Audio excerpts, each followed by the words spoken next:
Hey, it's Dana, Smart Club member of Standard Heating and Air Conditioning. When your AC isn't working, everything just feels off. That's why I trust Standard Heating. They're fast, reliable, and make it easy, so it's just one less thing to worry about. And if you've never tried them before, now's the time. Get $75 off your first service or tune-up. And while you're at it, mention 93X. StandardHeating.com, providing the comfort you deserve since 1930. The 93X Half-Assed Morning Show. 93X.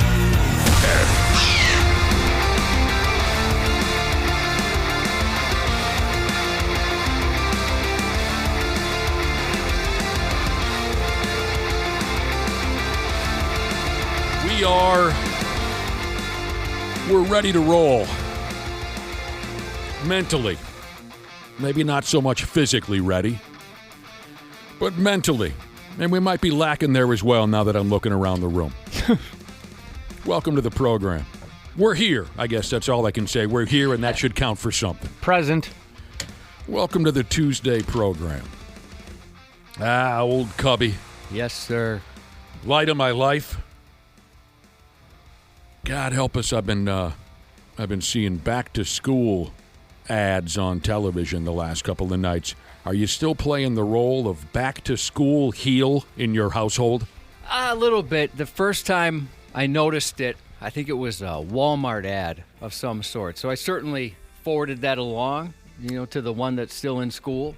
But back in the day, we'd get the paper, and I'd cut out all the advertisements, and we'd put them on the fridge. Put them around the house, make sure everybody knew back-to-school time was coming. Those are some of my favorite stories that have come out of your willing little mouth when you talk about posting those back-to-school ads on the refrigerator, usually around Independence Day, right? Just to make the kids in the house, just to make their skin crawl. It is crazy how early it is. You would jump on it early, wouldn't you? As soon as I saw one. Yeah. And then eventually I would start telling them, it's just right around the corner, kids. Yep. Back to school time. I loved getting those in the mail when I was a kid. Every kid loved back to school ads. You're right, Ashley. We all loved it. We couldn't wait. Yeah. I liked thinking about school. I loved school shopping. I loved shopping for new clothes. Oh, I'm going to get some new colored pencils. I really liked that. Yeah, I'm with Ashley. I look forward to going back to school when I was a kid. Thinking about it, I never had those I don't want to go. It was always just nerves, good nervous butterflies though. Well, sure. In the final week, I would start to look forward to it, but certainly not in June or July. Oh, really? I didn't really have much going on, so I was like, whatever. I'll go back to school. Yeah, I'm with you, Ashley. I was the exact same way. I didn't have much happening. I only had one friend. What the hell was going on in your neighborhood in the summer? You guys didn't have much happening, huh? I only had one friend in the neighborhood growing up in the summer, and I also wasn't the most popular kid. Well, Jesus, now I'm depressed. Maybe 8th grade. I didn't really have the most friends in the world, so I think that's. Well, I guess that makes sense. People. Yeah. You couldn't wait to get back to school. I wanted to get away from my brothers. I was not popular. I only had one friend. I didn't realize your summers were so miserable. Get out of the house. I was actually just telling my husband about this 2 days ago. We were Somebody talking about talk to me. Someone come friends. to my house. Yeah, we were talking about having friends as kids, and I was like, I can't even remember why it came up, but he learned for the first time that people. Oh. He called me big head as a joke, and I was like, people used to say that I had a big head when I was a kid, and they used to bully me for it all throughout elementary school, and it really stuck with me for a while. And he's like, oh my gosh, I'm so sorry. I didn't know that was such a sensitive topic. Here I thought you were the neighborhood bad gal, the neighborhood bad girl running around drinking and raising hell. It turns out, Josh, she had her backpack on her shoulder on the 4th of July wondering when school was going to begin. I'm a little surprised by that. Yeah, I didn't start to blossom or whatever, become a somewhat a regular person amongst my classmates until about 8th grade. But you didn't not knowing what day it was, having no homework, sleeping in? Nah. And so, because I grew up playing. I used to play school until probably way too old, with my stuffed animals and stuff. Maybe that's why I didn't have any friends. Well, I didn't hate school, but I loved summer. If I were to do it all over again, Cubby, I'd get an education. I think about that sometimes. I'm thinking about going back to school. I've thought about it. What grade is next for your son, more importantly, my godson? Starts high school this year. Oh, That's huge. No way. Oh, fun. So is he in the 9th grade? He will be shortly. He will be in the 9th grade. Ooh, is he like extra nervous or is it more excited? Nah, he's not. He's got a good crew of buddies that he's been going to school with forever. He thinks he's cool because he's on the football team. Yeah. He's looking forward to it, chicks and whatnot. Everybody makes the football team in 9th grade. I was president in my class. I was president of my class in the 9th grade. Didn't turn out so well for me. I had to quit the gig. I was mentioning our mental abilities a minute ago, whether or not we're mentally prepared for today's program. Here's where I can test you real quick on whether or not you're dialed in just yet. It's time to play Movies Described Poorly by the Godless Internet. These are always good. I'm going to poorly describe for you. I'm glad you're excited about it. I'm going to poorly describe for you the plot of a popular motion picture. Again, the game is called Movies Described Poorly by the Godless Internet. So I'll give you a poor description. Folks from the internet were the ones who wrote up the descriptions, don't you know? I'll describe it poorly. You name the movie. You down or what? Josh is down. Yeah, I'm always down. Okay, here we go. Talking frog convinces son to kill his dad. It's got to be Star Wars. There you go. That's one for Cubby. That's one for the popular kids who actually had something to do in the summer. Ah, man. One for Cubby.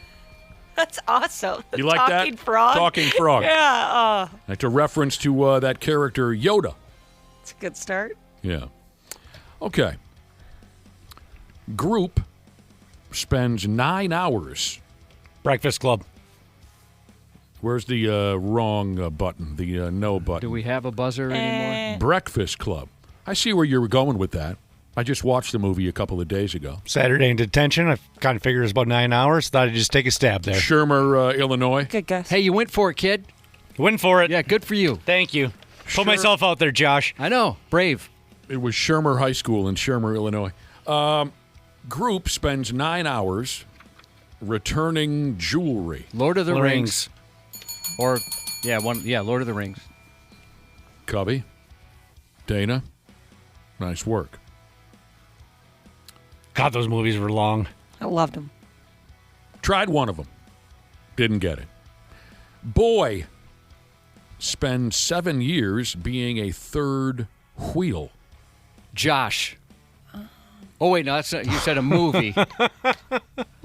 That one I have absolutely no clue. Okay, I have never saw it. It's a series of movies. I never tried any of them.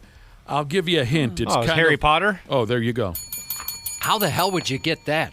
I 'Cause don't understand it. Harry had two friends, and they ended up getting together, and he was Doubles just you, kinda Ashley. I know, which is ridiculous because like everybody knows that Hermione and Harry Potter were meant to be together. That's so stupid. I'm sorry, Harry Potter what? I felt like him and Hermione were meant to be together. No, I'm sorry. I interrupted the plot. Why does Boy spend 7 years being a third wheel? Why does that make sense?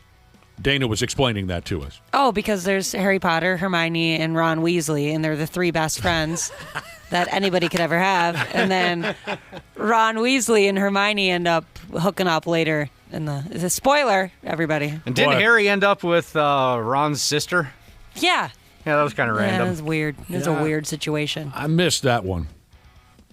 All right. Movies described poorly by the godless internet, part 3 or 4. Billions of dollars in subsidies for a potato farmer. Well, I've heard this one before. The Martian. Oh, yeah. Yeah. That was a fun movie. Old Ben Affleck ends up on Mars or whatever. It was one of those guys. Matt Damon. Whatever. Boy, he was on Mars there all by himself. He had to make poop potatoes. And he ended up He sure did. eating nothing but such a good movie. baked potatoes until they found him.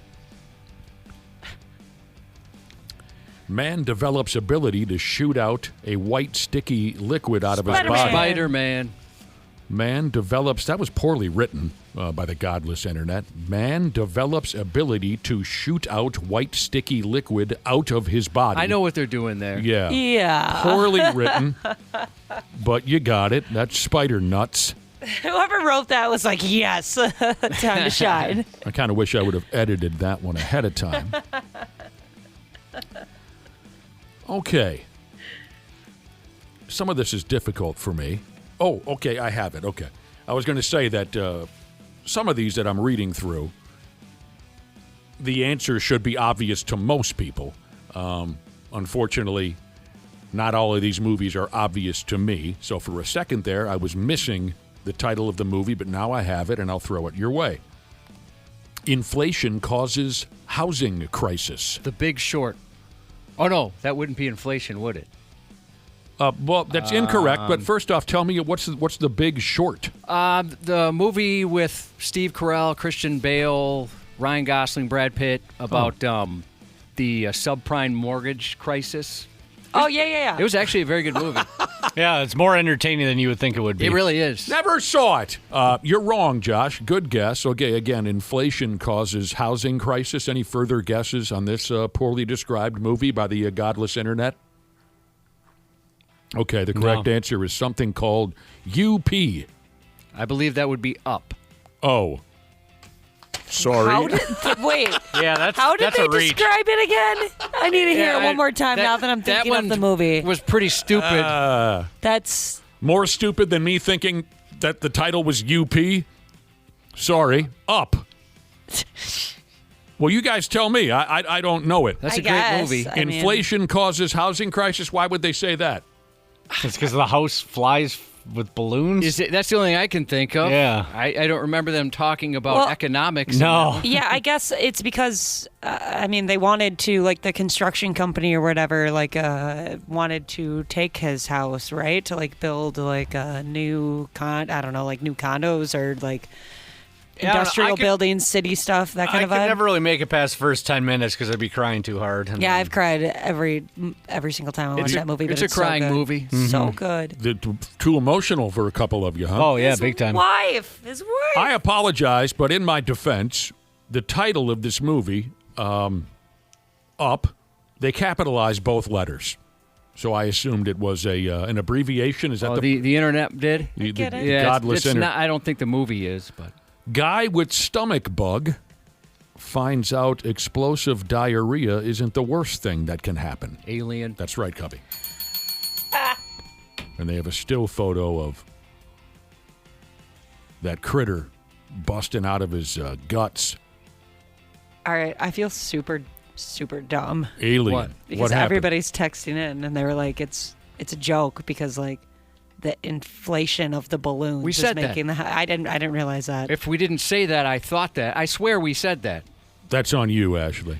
That's I missed that. what I'm saying is that's still too vague. That's still too stupid. dumb. But It's that funny didn't when you even, already like, know the movie, but cross my mind. yeah. I just feel so dumb. The next movie, poorly described, and you folks will have to try to make a guess.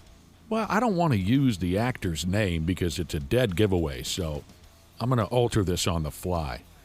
Famous actor, I won't name him because I think you can get it regardless. Famous actor wanders a frozen wasteland in search of an Oscar. If I gave you his name, it Oh. would be. Yeah, a because bunch of I know the movies, guy it probably. is, but I'm not thinking of the title of the movie. So you think you have it, you just can't think of the title. Yeah. I'll try to tweak it a little bit. Because again, if I gave you the guy's name, you'd hop on it right away. So how about I say this? Famous actor goes to prom with a bear. Revenant. The Revenant. Yeah, Okay. Leonardo DiCaprio. Yep, because Yeah. he never got an Oscar when he should have. He's got one now, though, right? He did not win an award for that movie? I think he has one now. I don't know if he won it for that. Oh, The bear wow. should have won. The bear really. I wonder, was that in the script, or did the bear just keep going? Because that was out of control. That attack. That just never ended. It was. It was And a when long... you think, oh God, oh shoot, he's coming back. It was a brutal few minutes he shared with that bear. Even when you know, like I knew because everyone was talking about how long of a scene it was, but even when I knew that, I was like, oh my gosh, this is a little bit of an overkill. I think we can wrap this up. If I would have said Leonardo DiCaprio wanders a frozen waste, you guys would have jumped on. So I tried to make it a little more. Next poorly described movie. Described, don't you know, by the godless internet. A guy learns to love a girl without her Instagram filters? Shallow Hal? Shallow Hal is a Great guess. good guess, but no. This is an animated movie. I never saw it, so I can't help you any further. Shrek.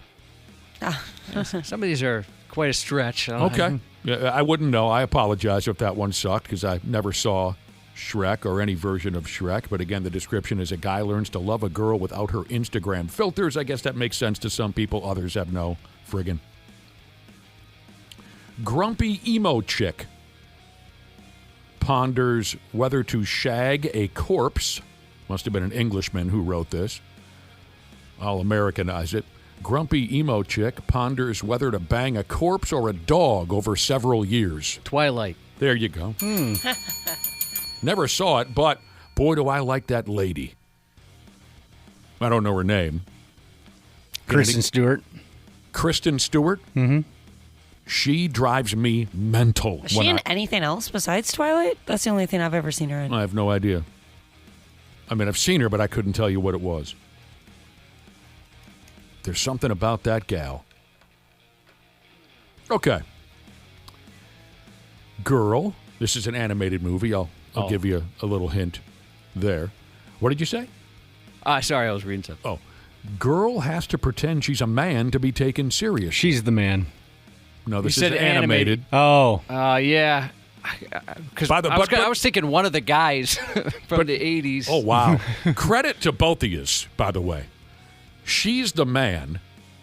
I've actually watched that. That's where a gal pretends to be a boy so she can make the neighborhood soccer team. Yeah, the college soccer team. My God, I've actually watched that movie, and I remember it to be a total disaster. And Josh, the movie that you brought up, what is it called again? Was one of the guys, or just one of the Yes. guys, one of the two? Gorgeous gal. And this, of course, this is a plot that's been working in Hollywood for hundreds of years, where you switch your sex or the mother suddenly becomes the daughter, right? That gimmick has been around in hundreds of different Hollywood. Yep. The one you're talking about, 1985, gorgeous gal decides she's going to become a boy at her high school so she can be on the Should be like a yearbook staff or yeah, something. it was like that, or a paper, or the news. Something I can't remember. Something like that. Oh, God, what a mostly terrible movie. But when I was a kid, I thought that gal was so gorgeous when I was a 14, 15-year-old kid. That's the way. That's Cubby drawing up the Wayback Machine there. All right. Try a few more of these out on you. A bald guy teams up with another bald guy to fight another bald guy. Well, I'm thinking of a Jason Statham movie because Jason Statham. Or did the Jason Statham and The Rock ever team up? You got two of the three bald guys. Oh, then Fast and Furious. Hobbs and Shaw. Oh, Hobbs and Shaw. That's right. You're both right. I see Fast and Furious and Hobbs and Shaw all in the same title, so I'm giving you both credit for that. Yeah, it was a Fast and Furious spinoff. The three bald guys were The Rock, otherwise known as Dwayne Johnson, Jason Statham, otherwise known as Triple H, and Vin Diesel, otherwise known as The Undertaker. I'm kidding. Yeah, those three guys, they were in there. Bald guy teams up with another bald guy to fight another bald guy.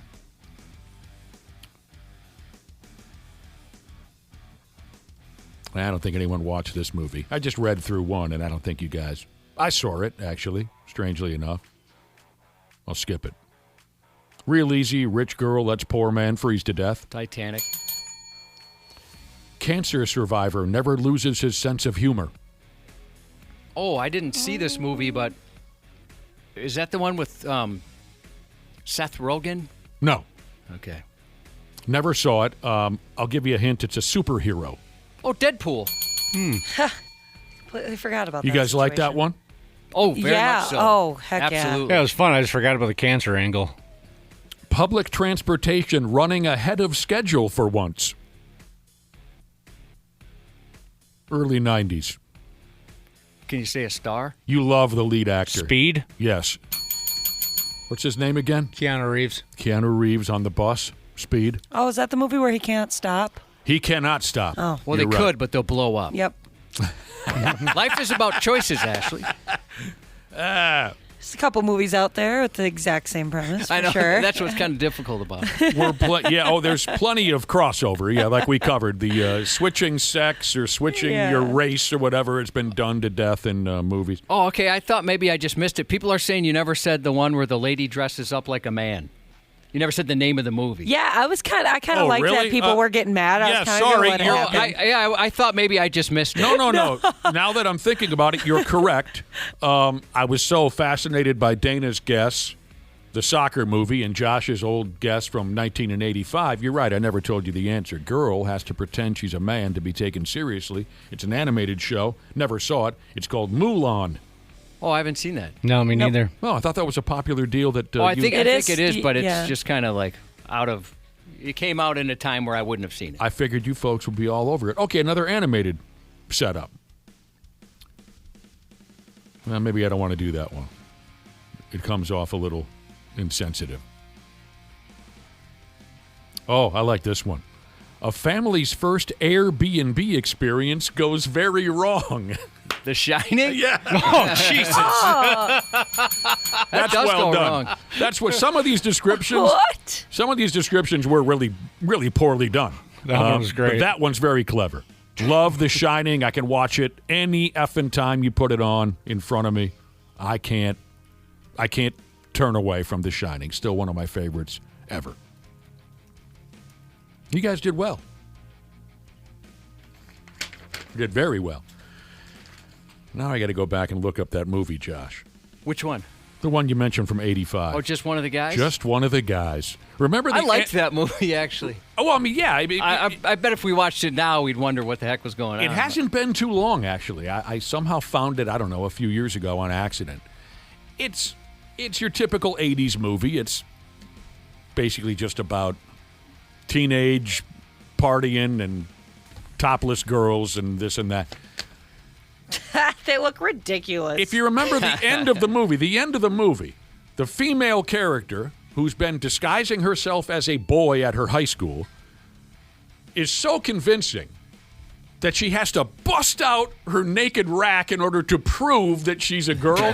do you remember that? I do, very much so. There's this guy she has a crush on. Wow. But she can't blow her cover because then she might not be included in the yearbook staff again or whatever stupid goal she had. So she has to bust him out at a house party and say, "See, you dumb bastard, I want to have sex with you." And the guy's like, "Holy balls, you're a girl." It's just so ridiculous. And she was I could blessed, never wasn't she? Oh, tell. God. Yeah, Oh, God. I thought I remember her being blessed. Blizzest. Blizzizow. Oh my gosh, they have like popped collars in the still photos from them. But this is ridiculous. 85. That looks ridiculous. That's how we roll. And I cannot believe that. And you know who she kind of looked a lot like and acted a lot. Now everyone's going, this is 1985. You expect us to relate to this? Just bear with us. This is Josh and I love to 80s you into next week. You know that. This gal in the movie who she looked and acted like when she played a boy was Ralph Macchio. Oh, yeah, absolutely. If you squinted your eyes, she could have been Ralph Macchio. Yeah, she did kind of have that does. vibe. You guys are all Besides, like right. the very feminine, very obvious facial features. Right. But, you know. Right. There you go. All right, what else is going on today? It's Tuesday. See Willie. Huh? See Willie will be joining us. Oh, sure. A dude playing a dude who's playing another dude. That's a poorly described movie title. Well, that's Tropic Thunder. That's Tropic Thunder. You're exactly right. We'll take a little breaky break. We appreciate you hanging out with us. The stupid news will be right around the corner. 93. Air conditioning. The love of my life. Uh-oh. That doesn't sound good. What's going on, Habs podcasters?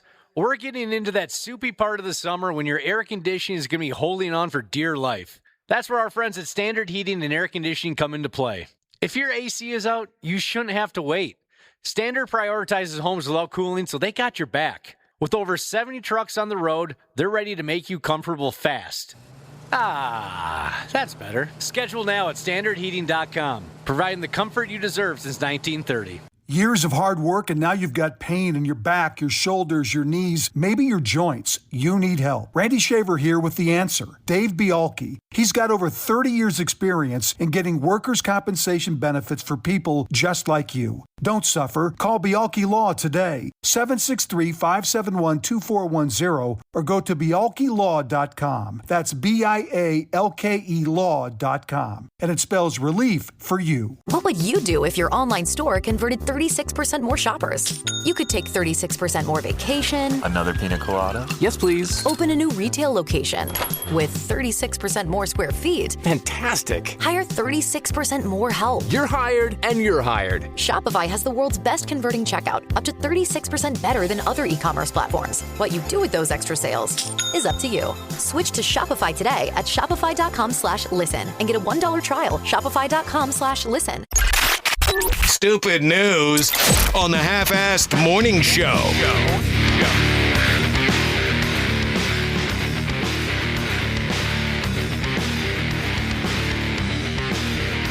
We continue on, starting with a text message from a listener by the name of Pudgy Jesus. He wants to know if we can push our first commercial break back to around 6:30 moving forward to better fit his work schedule. And he closes out his text by saying, okay, thanks. We can ask. Normally we take a commercial break around 5 after 6. That's usually our first commercial break, about 6:05, but we only do that so Josh and I can take our medication. It has to be at a strict timeline. There's usually Otherwise, bad things happen. You can hear, if you're in the building, there's an announcement over the intercom here that says, medication time, gentlemen. Medication time. But we can work on pushing that first commercial break back to 6:30. If anyone else... No, I would like for you guys to be on your medication. We can work on it. On time, please. We can work on it. All right. If anyone else has any scheduling issues, feel free to text us. Let us know, 651-989-9393. Pudgy Jesus wants us to push that first commercial break back to about 6:30. Whatever makes people happy. You got it. Pudgy Jesus is the name. You know, the real Jesus was kind of a lard ass, too. He was quite thin. In most I'm going to pictures... be honest, he looked like he was pretty ripped. Yeah, You actually see, kind of had some that's abs. the thing. That's what folks don't know. In most pictures, you see the man appears to be quite tall and thin, but in reality, he was kind of a load. That's what I was taught. He battled a weight issue his entire life. Well, he won. Happens to the best of us. He won that weight issue because, yeah, he's jacked. I actually went to a church where it looked like he picked up the weights. Yeah, I've jacked, seen that he says. before. Where they just put like a big stick in between a couple of boulders. He was bench pressing. It was a little too muscular for my taste. I was taught different. I know you had much more of a detailed Catholic religious upbringing, but I was taught different. You know what it is? I'm not familiar with jacked Jesus. Have you seen him? I heard he was a a little oversized. Or was he wearing a cloak? He was wearing cloaks. Okay, that put on the weight. That just hit his physique. Okay. The cloak adds 10 pounds. Yeah. We've how do I say this, Josh? We were taught different things. Yeah, that's kind of how it goes. Different images were presented we to can us. share our backgrounds and maybe come to an understanding. Josh, were you laughing at yawning awning? Yes. I would like to thank Yawning Awning Jesus for making my day when he knows why Jesus is in good shape. CrossFit.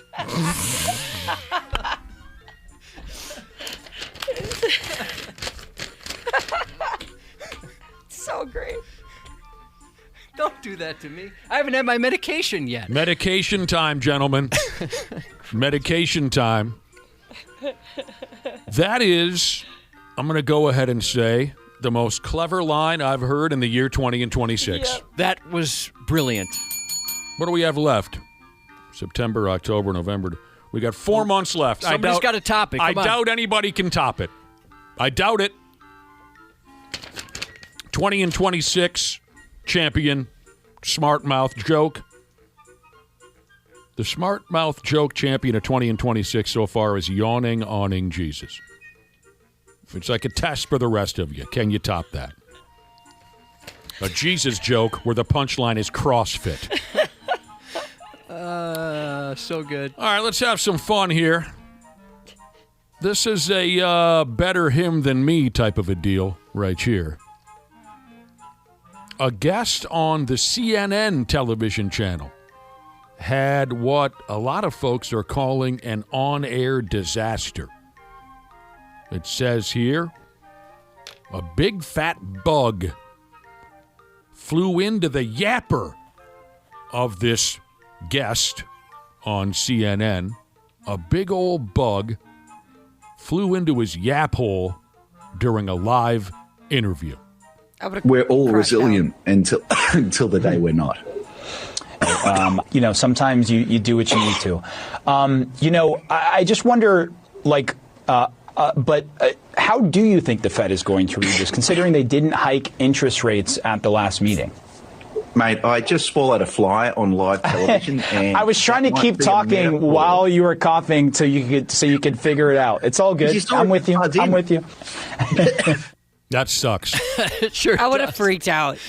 I would have lost my mind. This is on 93x.com, too. 93x.com. Check out the video. The television hosts, the television host and the guest, they were trying to have a thrilling conversation about the current U.S. economy, and it all went sideways. The guy choking on a bug, he is a University of Michigan professor by the name of Justin Wolfers, and he was sitting there alongside some other J-Bron called Omar Jimenez, live on television. Out of nowheres, Wolfers accidentally deep-throated what they call here a big, juicy housefly. He's a total stud, this guy. He did his best to hide it. I mean, he just kept choking on it. That was the problem. He did the best he could with the situation he was given. I would have thrown up. I have so much respect for him. You heard the audio. Poor bastard started with the coughing, struggling to speak. Just beautiful. That's just television magic, in my opinion. In Australia, he got off easy, though, right? Everything there's trying to kill you. Could have been a lot worse than just swallowing a fly. Oh, were they in Australia? He's Australian. I'm not sure exactly where he was checking in from. But he made a reference to them. In Australia, that's what they do. We swallow flies. As you heard, that Jimenez dude, the host of the show, tried to keep it going. He yammered on about something or another, tried to kill some time for Wolfers. But Mr. Wolfers had to just up and say, as you heard, look, dude, I just swallowed a fly on live television. Give me a minute, for Christ's sake. He gutted the damn thing. Yeah. There's nothing he could do. Did his best. And here, yes, it says Wolfers is, sadly, Australian. And he made some kind of a quick joke. Oh, yeah. He said, I missed it. He said, Aussies love eating flies, which is a true fact. And a little later on, he tweeted about it. Oh, he said, the fly is dead, and I'm no longer a vegetarian? Cute line, I guess. That's great. That's great. I love those live television gong shows. Me too. Mind if I play that again? Oh, no. We're all resilient until the day we're not. Sometimes you do what you need to. I just wonder, how do you think the Fed is going to read this, considering they didn't hike interest rates at the last meeting? Mate, I just swallowed a fly on live television. And I was trying to keep talking while you were coughing so you could figure it out. It's all good. I'm with you. I'm with you. The CNN guy had some trouble there, too. Geez, what do I do here? That's right up there with Mick Foley swallowing his false teeth on live television. That was a good one. You don't still have the audio, Josh, of that poor kid who vomited on live television, do you? I'm looking for that right now. Of all the on-air disasters, I mean, okay, the grape stomping lady, all-timer, but if we're specifically talking about an oral disaster, that poor kid And I believe this was just like local community television, God knows where. Was he promoting a play or a movie he shot? Something like along those lines. It didn't look like a big-time television show, just a local news show, Summers. And this poor kid, you could tell the minute the camera rested upon him that he was horrified. The host introduces him, hey, what's going on with this community theater? And he vomits smooth on the news desk. If I remember right, she was really mean to him, She was too. not sympathetic at all. Obviously the kid's mortified and then even more mortified. I know Ryan was involved in was the Joe Amrine piece that got a lot of, publicity. I'm sorry. We're going to take a commercial break. Yeah, lady, help him out there. Don't give him the, we're going to take a, shut up. Oh, gosh, The it poor, was so clear. Poor young, you're watching it? Or clear, meaning you could hear it, or The sound, I Okay. didn't like that. I don't know. Oh, maybe we should have thrown a warning on there for those that What? get sensitive about that. Oh, well, whatever. Grow up. That poor kid. I hope he's doing all right. Yeah, me too. I mean, I bet he got a lot of crap for that. I hope not. But yeah, his buddies were probably pretty merciless. Oh, yeah, Beef Cannon Jesus brought up.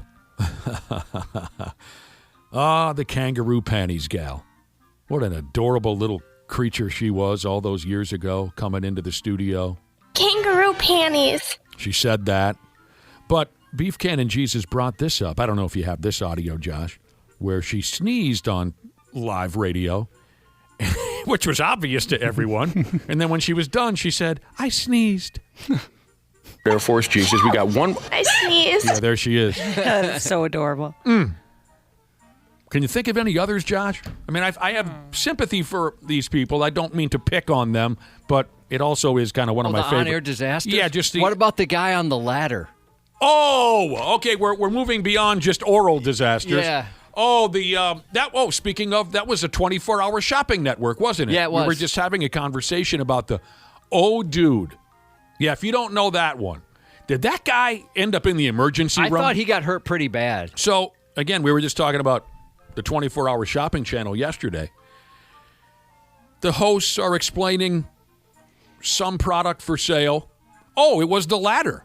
They were describing this wonderful new ladder that could be purchased on the 24-hour shopping network. And they had some J-Brone from the television staff, just some long-haired creep wearing blue jeans and a tank top.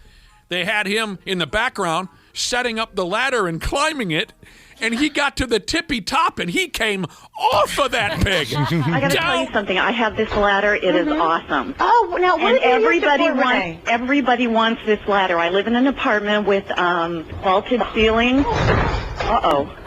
Okay, we're going to make sure that Chris is okay. See, at least she was concerned for Chris. Right. That guy, I mean, bam, down on the Okay. landed right on his ass neck. Then, of course, the cyclist cramp. Guy being interviewed in a bike Beautiful. race. His leg cramps up and he falls back into a chair. God He was damn. lucky that chair was there. Yeah, live television. What can you do? Oh, I haven't heard of this one. Angry bus driver Jesus said there was another QVC guy selling katanas. Sweet. He banged it on the table talking about how durable they are. Then the blade snapped, bounced, and stabbed him in the stomach. Oh, dude. I hadn't heard of that one. Wow. People are texting in about the boom goes the dynamite kid. Oh, I felt so bad for him. He was so nervous. Let's see if I can find that. Petrified. There's one, there's not much audio to it because it's more visual, but the guy on the BBC doing a live Zoom call from his office on the television, and his kid just comes marching into the room, followed by another kid in a baby buggy. He was pissed. And then the wife frantically comes in and tries to get the kids. Yeah. I remember him being kind of a douchebag about that. Is that the same video? I think so, yeah. I remember him just kind of getting annoyed, kind of shoving the kids away as if the interview was so important. She came in so fast, too. Oh, The way she came in was just... I always think that the video is sped up because of how fast she grabs those kids. I just got the impression that was a tough home to live in. She seemed so terrified of the guy. Yeah. He wasn't very kind, if I remember right. I got the same vibe, too, Josh. All right. Let's see if the audio's any good. Who is this now? So this is the guy stabbing himself with a katana. Oh. Yes. There's not going to be any swearing, right? I have never heard of this one, so I don't I got know. the dumb button right here. All right, here we go. 1101 1816 is the item number on this one. And the nice thing about these practice katanas... Oh! Oh, that hurt. Oh, that hurt big time. A piece of the tip just got me, Odell. Just the tip. Odell, you got stabbed. Stab us all. Odell, I did it again. What were those guys, high school kids or something? No, you look like an adult. Oh. All right. How about some air travel related nonsense? There's always a fair share of that garbage you go back and forth with. And yes, we're back in the far southeastern portion of the United States. I'm not sure what got into this derelict. For F's sake, he's 32 years old already. You'd think he'd know better, but again, it's the far southeastern. A dude goes by the name of Sam.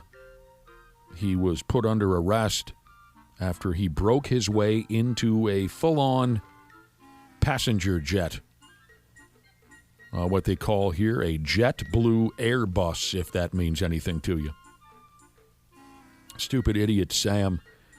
He climbed on up into the airplane while it was just a-setting there at the local airport. The airplane was going through standard safety checks, that type of a thing. It wasn't going anywhere for a while. It was just being worked on by mechanics and whatnot to make sure it was ready to roll. Says here Sam hopped a fence at the airport and climbed into the airplane. And when the cops found Sam, he was laid out asleep. It's a bit concerning. He was out cold. Nobody knows why he chose the airplane for his little nappy nap. Is the guy on meth rocks? Is he just a drunk or a moron or what? Nobody friggin' knows. He's in the county lockup now. I believe it says that when Sam fell out cold, he did so in the airplane crapper. Yeah, maybe it was one of those emergencies where he just had to go. That's the closest bathroom he could find. Who knows? Then he fell unconscious while he was taking a Duke? Possibly. You did that once. I did. I spent the night on the toilet once. That's insane. Wait, were you hammered? Oh, I was probably as drunk as I had ever been up to that point in my life. That makes a lot of sense. Yeah, I could see myself doing that. I was around 23. I had just started here at the radio station. So, 23, something like that. Oh, so your body's not used to the hours at all? Or No, like it wasn't that? about the hours. It wasn't. Good guess, but it wasn't. We had, maybe, Josh, this might have been our very first stinking booze cruise. Oh, yeah? That far back, huh? Oh, damn. This might have been Booze Cruise Part And some local beer distributor had come out with a new brand of hooch called Yellow Belly or Lemon Belly or something. I know that it didn't last long. It didn't sell very well, and after a short period of time, it was canceled. I had never in my life, being a kid who was raised on Budweiser and Old Milwaukee and whatnot, I had never had any kind of a flavored beer before. And this stuff went down. I couldn't believe how... Talk about a fish out of water. This was brand new to me. Yeah, Yellow Belly Pale Ale, I'm guessing is what it was. It has features of grapefruit, pineapple, caramel, and honey. That does not sound like something you would be about. I don't know if that was it. But are you sure about that? I mean, how do you know that's what it was? I just looked up if there was any like Yellow Belly, Lemon Belly, anything like that. And Yellow Belly beer came up. It's older. I'll go along with it. I don't know what it was, but it was a lemon-flavored beer. I greased down 20 some of these damn things on this. I was so stinking drunk. Went home that night, fell out, woke up about 2 o'clock in the morning because I had to make myself a pit stop. Sat down in the toilet, woke up 3.5 hours later. I'm impressed that you could have, that like your body allowed you to fall asleep in that position. I've fallen asleep like in the bathroom, like on the floor, but I I don't know if I could do it sitting up. But this wasn't fall asleep, Ashley. Oh, yeah. This that's was true. straight up. Brain just stopped. Yeah. How were the legs when you came scary. to? They were absolute garbage. I bet. I would be so scared when I woke up. My girlfriend at the time, who then later in life became my first wife, had to pull me off the toilet. Does she just leave you on the ground? Because I probably would have. No, here's no, a blanket, here's a pillow. You just stay there. Well, no, it was time to get up and go to work. Oh, my That's what it was. It was like, hello, help. She had to come from the bed. What do you call the place where you sleep, Josh? Bedroom? Bedroom. She had to come from the bedroom. Now, I cleaned myself up. My goodness. And I flushed the toilet, so it wasn't like... Just call in, man. Just call in. I said, I cannot get off the john here, off the head. So she hoisted me up and kind of steadied me. D-swinging, right? Of course. Uh-huh. She had to get my underwears and my pants up. It was a horror show. Did she comment on the heft of your genitalia like your current wife does? You said it looked heavy, your current wife. She had some things to say about my gear back in the day. I can't remember any specifics. That's pretty cool. But then I was off to the radio station. I ended up getting my vehicle. I didn't have a chance to get a glass of water, nothing. It was time to go on air, The drunkest I've ever been in my entire life was July of 2005, shortly after I turned 30, and it was our boat cruise. Drank way too much on our booze cruise. I've never been more drunk. First hangover I ever had. That was... Those back in the day, even, 10 years ago, or shoot, now it's 21 years ago. Those were pretty wild. 2 times my first wife had to help me walk. On our honeymoon, I sat at a bar in Hawaii for so long that my legs swelled up and I couldn't walk. And I never had to urinate. That concerns me. It was like this wasn't right. Yeah, that's very concerning. I did not move from this. It was like a hard wooden bar stool, and it cut off all the... Suddenly, I looked down. I never had to piss the whole night. Suddenly, I looked down, and I said, what is happening? My legs were, I won't say twice the size, but they had swelled up. Dude, my legs get swollen from walking around. If I'm cleaning all day, they'll get kind of swollen around my kneecaps.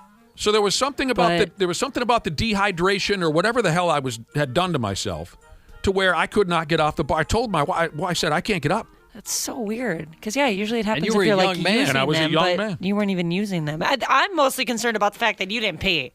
Nope. You're definitely supposed to pee that amount of time if you're taking in liquids. Boy, when I woke up the next day, I had a Frank Drebin type of a scene, but... That's just so crazy. All right, this story's real easy. At least for me to figure out. This effing guy. From Wisconsin. I got this ball bag figured out real easy. Here's a guy, Josh, who has his own helicopter, and that in itself hasn't been getting him the attention he feels he deserves, so he had to take it to what they call a higher level. First off, you guys ever walk into that Cabela's shop? The big old I love Cabela's. sporting goods joint. I was there a couple weeks ago. I could spend all day in that joint. Yeah. Oh, my husband's mother, so my mother-in-law, she works at Cabela's. Get out of this town. Yeah, she absolutely loves it. Some there. of my favorite promotions we have are at Cabela's. I'm pretty sure she only works there just to get the discounts. I've done that before at certain jobs. Oh, you know what?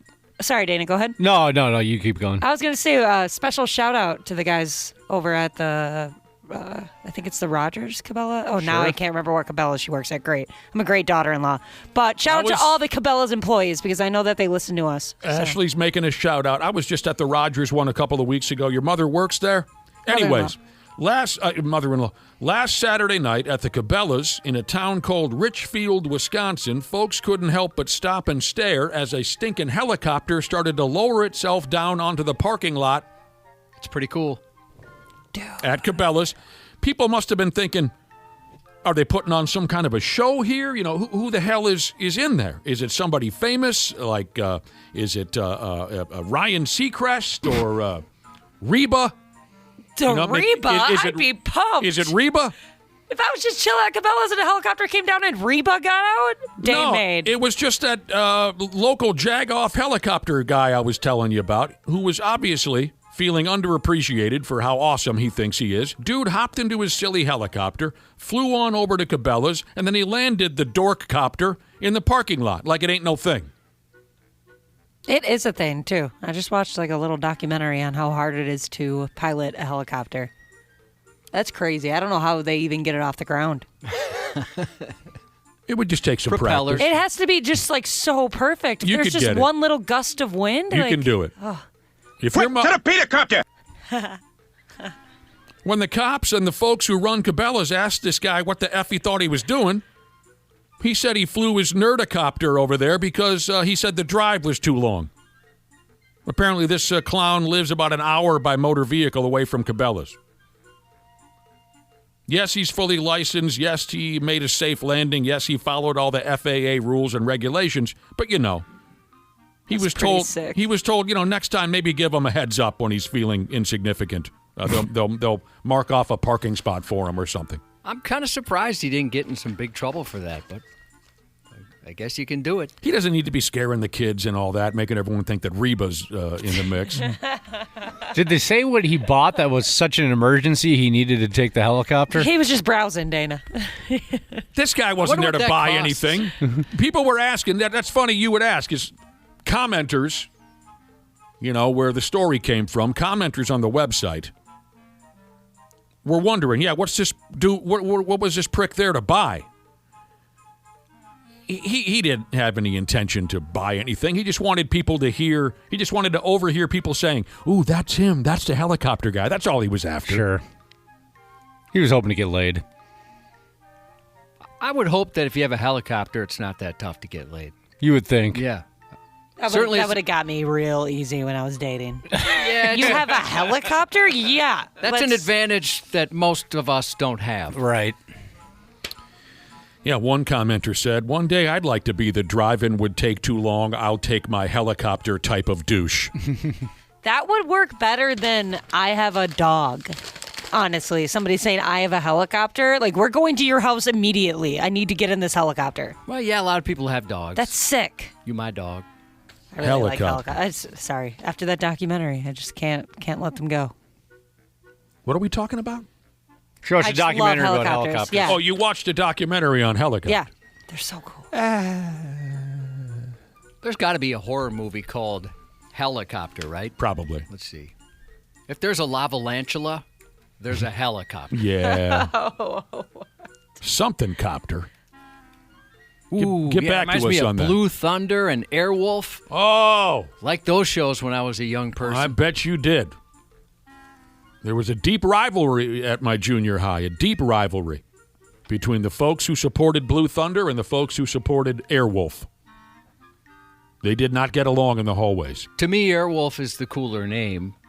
I like them both, and that's the world I want to live in, where we can have two helicopter shows and watch them simultaneously without hating each other. Here's a listener, Josh, who claims there's a movie called Hella-NATO. Is there really? Well, that's what they're telling me via the text machine. Why not? They've got all the other ones. Hella-NATO. People, one guy's inviting us into his bathroom in the morning to see his helicopter. Shame. It's only funny when you do it on the doggy cam when you know your wife is watching. Oh, you've helicoptered your wife? Mm-hmm. What are her thoughts? Seems like she'd be annoyed by that. She actually found it. She was surprised she found it as amusing as she did because she just was obviously not expecting it. I said, she was out of town. I said, check out what the dog's doing. He's being really cute right now. And it was just me doing the helicopter. In my experience, most women usually think D-tricks are pretty funny and cool. Is that right? Yeah. Never tried one. Don't encourage us, Ashley. Like a lot of women, maybe there's some out there that don't even know this yet. Like how like dudes can like make it move. I didn't know that until like 3-4 years ago. Sure, that blew my mind. And move it's it fun. move it to the music. It's like that is crazy. How can you do that? That's so cool. Make that sumbitch dance You're for easy me. to please. Pop, pop, pop, pop. It's just so funny. What does this say, Josh? Oh, is this the same band that we used to like so much, Josh? Death Clock. Oh, or are you thinking Death Toll Odometer? Okay, we were buddies with some guys in a band called Death Toll Odometer. So this is a different band called Death Clock, and they have a song called I Had It and I Lost It. Someone swiped my text message. Somebody's out there stealing? Yeah. Death Clock had a song called Damn It, I Had It and I Lost It. Thank you, whoever clicked on my text message, you prick. That's the band from Metalocalypse or whatever? Is that who that is? Get back to us. The person who texted. Death Clock had a song called what? Oh, here it is. Hatred Copter. Dude. So that's different than Death Toll Odometer. That's Death Clock. I knew the guys in a band called Digital Homicide. I always thought that was a cool name. Yeah. So which team were you on? You were on the Blue Thunder team? I liked them both. You like Airwolf and Blue Thunder? I was fine liking both. I have a big enough heart to enjoy both of them. I told you about the kid at my junior high. In between every class, you know how you got 5 minutes to go from class to class? He would race through the hallways and do this. Well, he went on strafing runs? He had his, his fists, kind of like Frank the Tank when he does the thing where his fists are kind of like the machine guns. Are you following the gimmick at all here? And he would... Pilot to co-pilot, we've got a red sonar.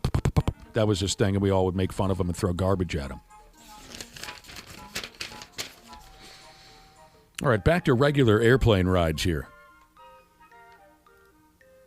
It says here, a cross-Canada flight had to be canceled after a little kid had some kind of a temper tantrum, and the little bastard refused to fasten his seatbelt.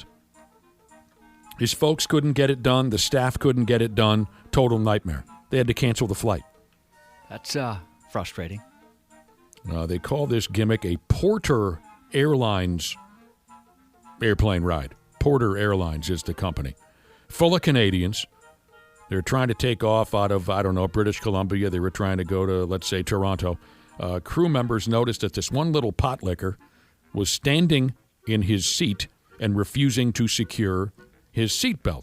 And like I said, the parents, the crew members tried to strap this kid in. For some reason, they couldn't get it done. So they had no choice but to can the takeoff. How old was the kid, you said? It just says a little kid. Little kid? Okay. Toddler? I don't know what that means. What, 3, 4? So like 2, 3 years old. Not stronger than a 2-year-old? They couldn't do it. By the time they threw... It's kind of embarrassing. They had to throw the whole family off the plane. And by the time they did that, they were too late for takeoff, and the airplane had to go back to the end of the line. They had to reschedule the flight to the following day, so folks had to find a place to sleep for the night. The airline the airline company has apologized. Okay. So unfortunately, that was the situation. And they say here, this isn't the first time that a stupid little kid with incompetent SAWFT soft parents have effed up a plane ride. Made everybody wait or made everyone reschedule. There's two things here. One, if it doesn't happen within 10 minutes, leave the plane. Get off. It's not going to happen. The fact that you sat there and tried for more than 10 minutes is insane. And 2, within those 10 minutes, you're stronger than a toddler. 3, trank dart. I think the people on the airplane would rather deal with him freaking out because you forced him to sit down for he's probably not going to freak out the whole time, right? They eventually tire themselves out versus them having to miss their flight. 4, toddler, what do they call that? Parachute. We get a toddler parachute and we just push him out. Yeah, I don't know. You would think that most folks could handle their business. My parents would have beat my ass if I did something like that when I was a kid. Oh, yeah, I would have been... They would have made it so I could probably not walk off the plane on my own. The beating would have been so severe. Yeah. I can't even imagine. Here's someone commented here and said, I would pay extra to go on adult-only flights. See, I've never been on an airplane ride where a kid has disrupted the operation in any way, shape, or form, but I hear the horror stories. I mean, obviously, this is unique. That they had to cancel the flight because of a kid. But, that's a little far. There are lesser stories where there's a baby screaming or children fighting. I've been lucky. I haven't had Heard the screaming baby. You feel bad for them. They don't know what's going on when their ears are popping. Yeah, I feel bad, too. But, this is such a weird situation. I'd like to think I could control my toddler, but if not, I would be quite embarrassed. I'd get out. I'd be like, no, I'm out. Bye, everybody around. Somebody at Vegas G Jesus texted in and said that they should have just give the kid some whiskey. Yeah, one of those little airplane bottles. That kid doesn't deserve any whiskey. Sports. Sports. On the 93X Half-Assed Morning Show. Hell yeah. Twins are off to a good start in this year's home series with Baltimore. You like what you saw from the Twins last night, Josh? Yeah. They put up a run or two, didn't they? Holy heck. By God, they did. They're off to a good start in this series against the Baltimore Orioles. The final was 9-5. Big night for Austin Martin. Big night for Josh Bell. They'll go again tonight. You know, Thursday they play that Field of Dreams gimmick game down there in the middle of Iowegian country. On Netflix. Oh. On Netflix. I think that's a Netflix exclusive. Be cheaper to watch on Netflix than it would be to go to the actual game. Very true. I would imagine so, yeah. I think it's like $7,000-$8,000 to get in. Wow. And Netflix is like $20 a month? Yeah. I think you're right. Who would have thought this would be the year where a Twins game would cost anyone $7,000? All right, I had no idea, but I imagine, that's how it goes these days. Special events, you're going to spend every last dime you made to be there in person. Yeah, the Iowegian Field of Dreams game coming up in a couple of nights.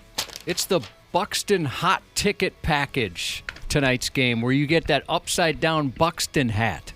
Upside-down Buxton hat. Oh, where they spell it upside down on the hat. Yeah, that new trendy thing. Mm-hmm. I don't get that. Why do they do that? Well, we covered that a few weeks ago. We did? Wait a minute now. So it says Buxton on the hat? Yes. But it's spelled upside down? Correct. If I remember right, when I brought this up a few weeks ago, I said, what is that effing deal? And people said it's like a statement on how upside down the world has become or something along those lines. It was something really corny like that. Stupid. It's Ashley, it's a real thing now. The world is totally upside down. So let's put team names on our hats upside down. Yeah. Well, he's not going to be playing tonight, right? I'm going along with it. That is a bit upside down. I think it started because it was a printing mistake and they just said they did it intentionally because they didn't want to have to just throw the hats away. I wonder that sometimes about art. Mm-hmm. Somebody made something that's garbage, but they come up with a clever excuse, right? And then it's brilliant. Well, this actually displays the economy in 2026. Okay, that just looks like a bunch of splattered paint on the canvas. And then the rest of us are in trouble because we have to pretend like we understand it, so we don't look like dolts, uncultured morons. I'm going to go along with all of it. Hey, at 7:30 when Randy Shaver stops by, we've got a little bit of this and that on the Bang Bros. They're out there just bumping. Speaking of the Wolves, some schedule leaks have just come out that NBA announced that the Wolves are going to be playing on Christmas Day at home against the Oklahoma City Thunder. You know what, Dana, with all the respect in the world directed to you, you could have told me that on Christmas Eve. You know what I mean? The friggin' schedule release thing. It's so silly. Yeah, the Bang Bros are out there teeing off on our wives and girlfriends. I'll give you the latest on that. We've got something or another on that oversized bitch, Victor Wembanyama. And you know what else we can cover at 7:30, Josh? Tell me.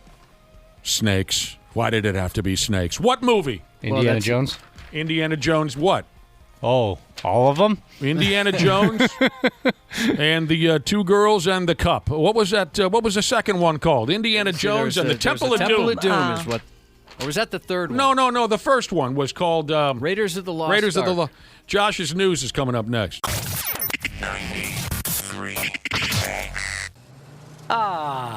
Air conditioning, the love of my life. Uh-oh, that doesn't sound good. What's going on, Habs podcasters? We're getting into that soupy part of the summer when your air conditioning is going to be holding on for dear life. That's where our friends at Standard Heating and Air Conditioning come into play. If your AC is out, you shouldn't have to wait.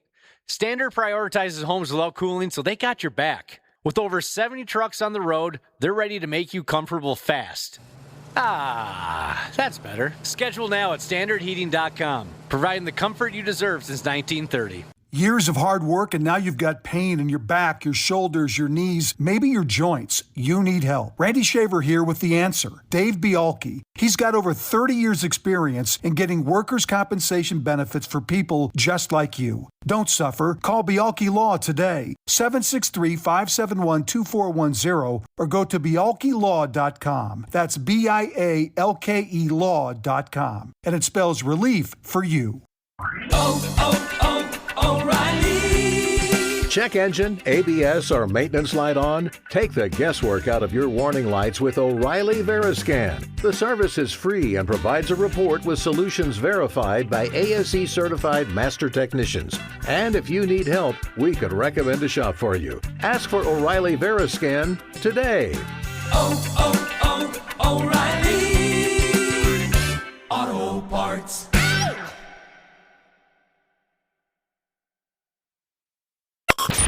You're listening to the radio. The 93X Half-Assed Morning Show.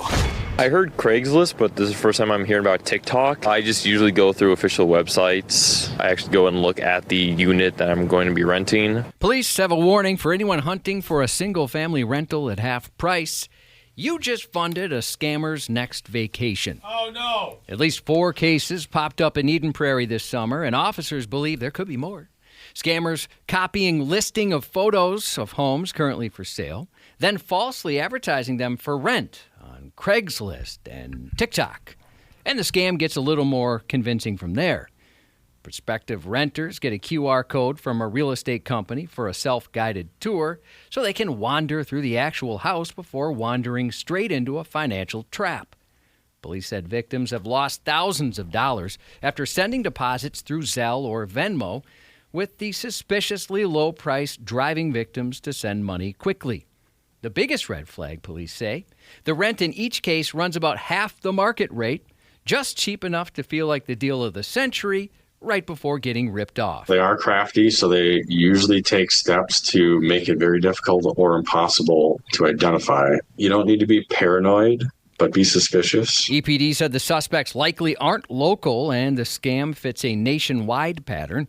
So they're urging prospective renters to consider themselves warned. Well, I'll be dialed into that, Cubby, I promise you. High-tech version of a old scam. Didn't your buddy used to run that scam? Well, before the internet and whatnot? He had a little bit of a thing happening there. Poor bastard, he passed away. But, yeah, he would dress up in a suit, and he'd go drive over to a neighborhood that had a nice house for sale. And he'd sit in his car, and he'd sit in his car, and he'd sit in his car.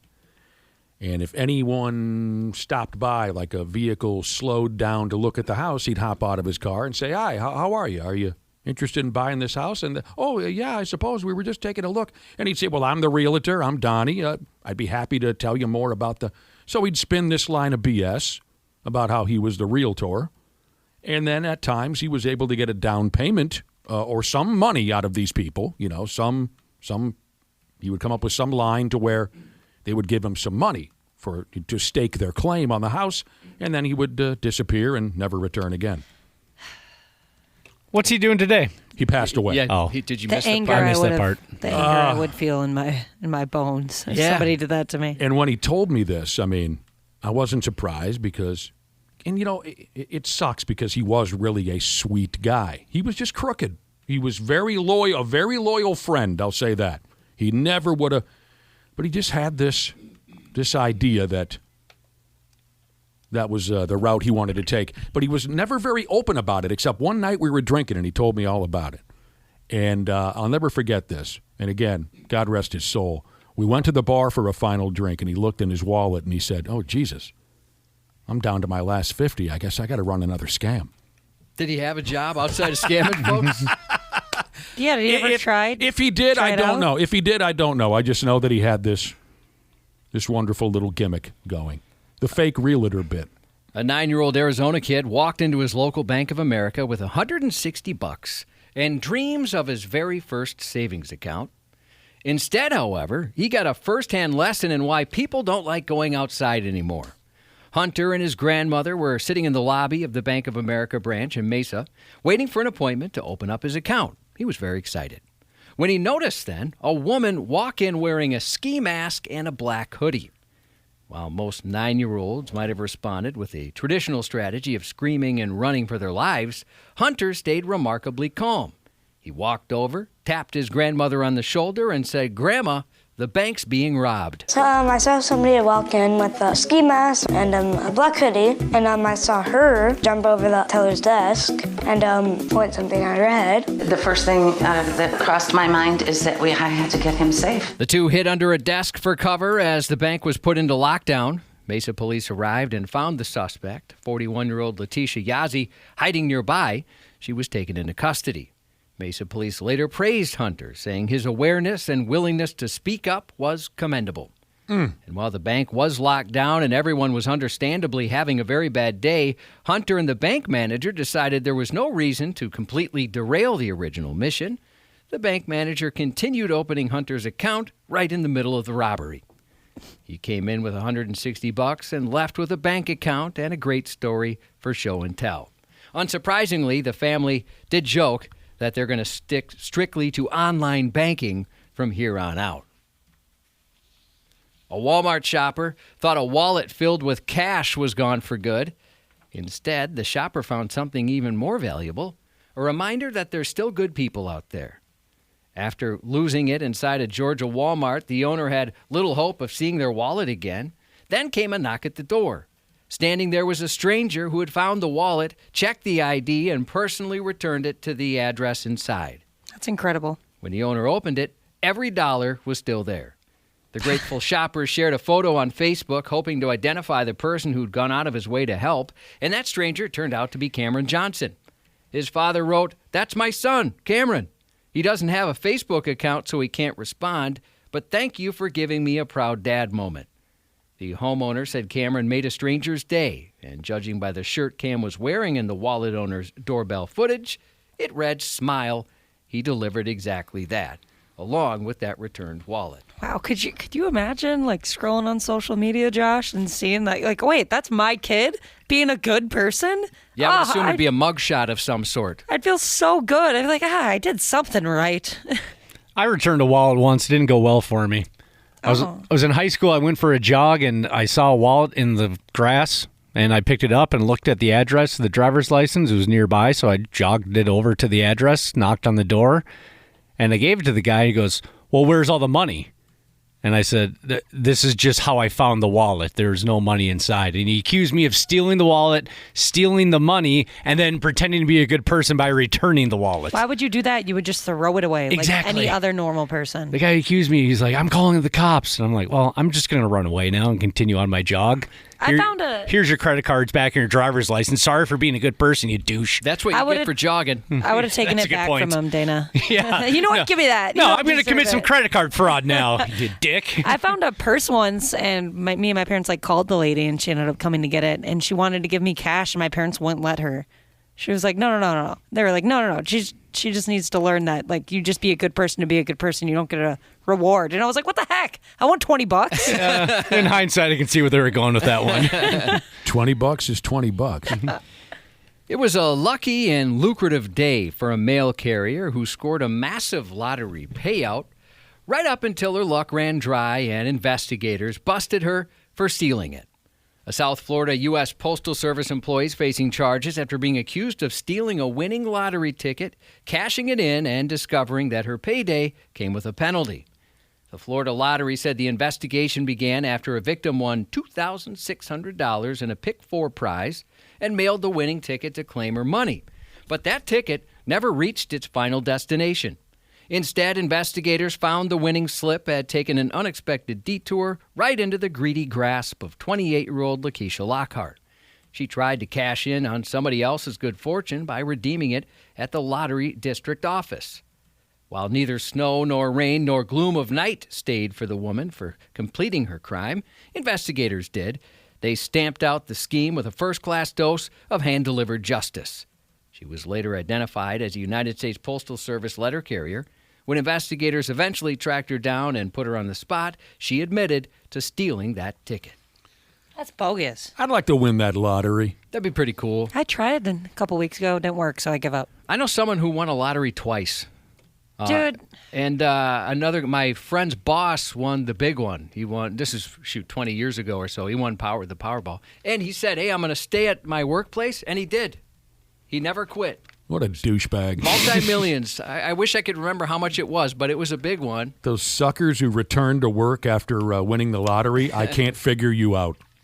I'd probably do it for like a day He loved just to his be gig. like, F you, F you, F you, F you. What is wrong with you? Why would you ever go back to work? He was a manager at a music shop, and he absolutely loved it, and he stuck around for, I think he ended up just retiring a couple of years back. Yeah, he's doing it all wrong. A 35-year-old mail carrier was arrested on suspicion of driving under the influence of drugs and leading California deputies on a chase while on his route. Deputies responded to check on a postal worker reportedly exhibiting unusual behavior after he stopped making deliveries. A supervisor called the driver and instructed him to pull over, but he refused to return to sender. When deputies attempted a traffic stop, that request apparently got lost in transit, too. The pursuit continued until the vehicle finally came to a stop, and deputies took the postal worker on an express trip to jail. I mean, those don't go really fast, do they? I think they can. I mean, I don't think they can go on the highway or the freeway. Like they tap Are you out. sure? I think at like I've never seen one. Have you? Yeah. I mean, but I live Really? right by a big postal dealy bobber. Oh, I've never seen one of those little trucks on the highway. I'm sure they can get it cooking if you step hard enough. So what was he smoking? They didn't say. Oh. He's under the influence of something. Have you seen those like electric ones? Some of the goofy-looking ones, the new postal carrier vehicles? No. I don't know one from the other. You definitely would notice. They stand out in a crowd. Some criminal masterminds plan heists for months, and then there's this guy. A 41-year-old was handed 15 months of probation after stealing a car right in front of a cop and right out from under a woman who was busy taking a field sobriety test. The evening's entertainment kicked off when a St. Paul police officer pulled over a driver for speeding. The cop suspected she might be a bit tipsy and had her step out of the car for a sobriety test. When the woman was busy proving she could walk a straight line, a spectator sitting on a nearby bench saw his golden opportunity. Court documents confirm he hopped into a running car and took off. That's great. There he goes.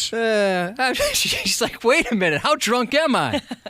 The impromptu auto thief was apparently smart enough to throw the phone out the window, yet completely oblivious to the Apple AirTag still dangling off her keychain. That AirTag led police straight to his location, proving once again it's easier to catch the dumb ones. As for the woman at the center of it all, turns out she wasn't even over the limit. Though given the strange events of her evening, she could probably use a drink. Apple AirTags were his demise, Yeah. huh? He thought of one. He's like, I'll get rid of the phone. Yeah. They're not going to outsmart me, but I'm didn't not know gonna- about the AirTag. I'm not going to go after this guy because I don't think I could identify a set of Apple AirTags. So That's pretty good, though. he did his best. Can you imagine? Who do you think was more shocked, the woman or the cop? Yeah. I'm The right cop, here, yeah. man. Tonight on HBO and HBO Max, a look behind the world champs. The 21st season premiere of Hard Knocks featuring training camp with the Seattle Seahawks. Seattle Seahawks, huh? Chris Hemsworth is 43, Joe Rogan 59, and happy 11th to Layla, her golden birthday, don't you know, from mom, tatted Mama Jesus, and that's 93X News. Randy Shaver. On the Half-Assed Morning Show.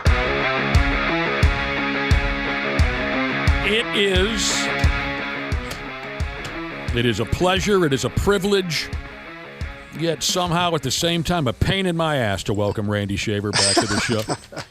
Hi, Randy. Boy, you think after all these years I'd get a much more congenial introduction. Well, you heard about the pleasure and the privilege, very, right? Very, very much hostile, Josh. Oh. See, Willi Myles is here, too, in studio. Yeah, listen to see Willie. He gets the great intro. Everybody loves him. He's wonderful. He is. We get so excited when we see him. Just the sight of him. You got to show up, Randy. There's another mic in here. Yeah, there is a live mic here with your name on it, Randy Shaver. Uh-huh. Okay. Yeah. Like I haven't shown up. All right. Now I sound like Brad, don't I? Yeah. I'm gonna say that. It's been like 3-4 years, and I haven't seen you in here. Brad is jacking Don't get all defensive. Then you sound like Brad Ryder. Right. Has your memory improved at all, Randy, since yesterday? It has, and thank you for sending me the video, Josh. First of all, boy, I was a handsome lad 40 years ago. You were just a damn kid. I was just a kid. Wow. Let's backtrack here because C. Willi Myles probably doesn't know what we're talking about. Yesterday, a listener sent in some great audio from an event at the old Metrodome back from the spring of 1986, where the AWA put on this massive show called Wrestle Rock 86. And Nick Bockwinkel and the Gagnes and the Road Warriors and the Fabulous Freebirds and Shawn Michaels and Marty Jannetty. Who am I missing? Huge wrestling show. Scott Hall, Kurt Hennig. Huge wrestling show. The audio that this listener sent us was, and the video they sent us as well, which I think is still on our website. Randy was the guest ring announcer for a match that featured Shawn Michaels and Marty Jannetty and also Playboy Buddy Rose and some other old AWA guys. And we played the audio for Randy, and he said, I have absolutely zero memory of that. Which I thought for most of us, even though it was 40 years ago, most of us would remember that moment. Right. But Randy had nothing for us. Nothing. But you watched the video yesterday? I did watch the video right after Josh sent it to me, and I honestly still don't remember doing that. Obviously, I was there. I see the video. And you swear there was no hard binge drinking? There was no drug abuse? No. I just don't recall. I just don't recall doing that. That's what my friend Craig calls OLD. OLD. OLD. Old? Yeah, doesn't mean anything but old. Is old. And you just can't remember. I just don't, So you watched it, you but still nothing really comes back. Not really. No feelings, no memories. Well, I guess I did an okay job. Yeah. Oh, you were awesome. Looked like I Definitely. had fun, but I just don't recall. I just don't recall doing it. You don't remember hanging out in the locker room with the boys? You don't remember? I mean, that is so strange. Well, I don't think I hung out in the locker room with the boys. I don't think that was probably part of it. And you would think that I would remember it with the young lady who was like slapping me right during the introduction. Was that Sherry Martel? Yeah. She was like giving me crap. Scary Sherry Martel, we forgot to mention, I think was managing Shawn Michaels and Marty Jannetty at the time. Was that all worked out ahead of time, Randy? Or John? He doesn't remember. He doesn't. Oh, yeah. He didn't even know he was there. I'm sorry. That was stupid. He didn't. Yeah. I just don't. Man, I don't recall the whole thing. To be honest with you. Do you remember anything from 1986? Does anything stand out? Yes, of course I do. Of course I do. How old of a guy were you in 1986? I was 28. Dang. Yeah. Yeah, I was 28. Well, I mean, I guess maybe was your workload at the time just immense? Were you going everywhere? I was doing so much. That was my guess. So and as I'm thinking about that, as I watched it yesterday, I used to do these stories probably in the mid '80s about former Olympians and where they are like now. Yeah. And Brad Rangans was one of the Olympians that I did a story on. Sure. And Brad Rangans was one of the AWA wrestlers who trained the wrestlers how to become, he was a former Olympian. Yeah. And I had done a story with him out in Mound at Vern's camp, probably during that time period. And so I'm thinking that's how I ended up being one of these guest announcers. Okay. Is that through that story that I did. Brad Rangan's Hamill, Minnesota, I believe. Yes, correct. Yeah. I've been familiar with him. Great guy. Is he still around? I don't know. Tell me Brad Rangans is still around. I don't know, but he's just a fabulous guy. Did you show Roseanne, and if so, did she remember? I have not. She was in Vegas and got back last night, and we were co-babysitting my newest grandson, and I just didn't get around to it. I wonder if she remembers. He forgot. See, Willi Myles, when you were a younger person, well, maybe in the 70s, were you a fan of television wrestling? Oh, my God, yeah. Yeah. I thought we had this conversation before. So who were some of the guys that you followed? I grew up back with Ric Flair and Cowboy Bob Kelly, Dusty Rhodes, the American Dream. Yeah, so those guys, I was that Southeast Coast wrestling. Yeah. Is what it was. I imagine maybe since you were in the South, maybe you got a pretty good dose of the Von Erichs. You got a pretty good dose of the Fabulous Freebirds. Yep, absolutely. Mike the hippie boyette. Mike the hippie. Mike the hippie. Well, it's a great boyette. story, Randy. I'm glad you got the video now so you can enjoy it because I mean, you know, but back in those days, I imagine since you were the new guy in the corner puking his guts out there at Care 11 or whatever you were called at the time, and this was springtime, you were probably covering the Twins at the same time. You were this. You're probably a busy guy. Yeah, maybe that's what's fogged your memories. You had so much to do. Thank you for giving me some sort of an excuse, but I just honestly don't remember. Randy, that was a blackout year. Yeah, that's what they call it. Call it a blackout year, man. Don't give him any grace, man. How do you not remember something that was so glorious? Like I'm gonna tell you right now, I remember that because my roommates, when I was in college, they were all going. They asked me to go, but I was coaching at St. Cloud State. They went to the event. They were at the event. That's great. And I remember that. All right, Randy, prove to us that you still have your marbles. I need you to come up with one standout moment from the year 1986. Take your time. I don't, I'm sure there's plenty. I don't know. I mean, so the Twins were a year away from their first World Series title. I think Lou Holtz was gone. Was he still here? I think he was still here.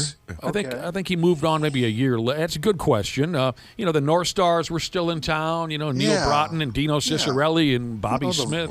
Vikings training camp. Don Beaupre. Come up with something from '86 before we're done. Just a good story. Something. Oh, God. That was a good year for me. Man, you was working with Paul Majors. That's hilarious. Yeah, I mean, you got to have a story about that. I mean, I only met the man like 12 times, and I can write a book.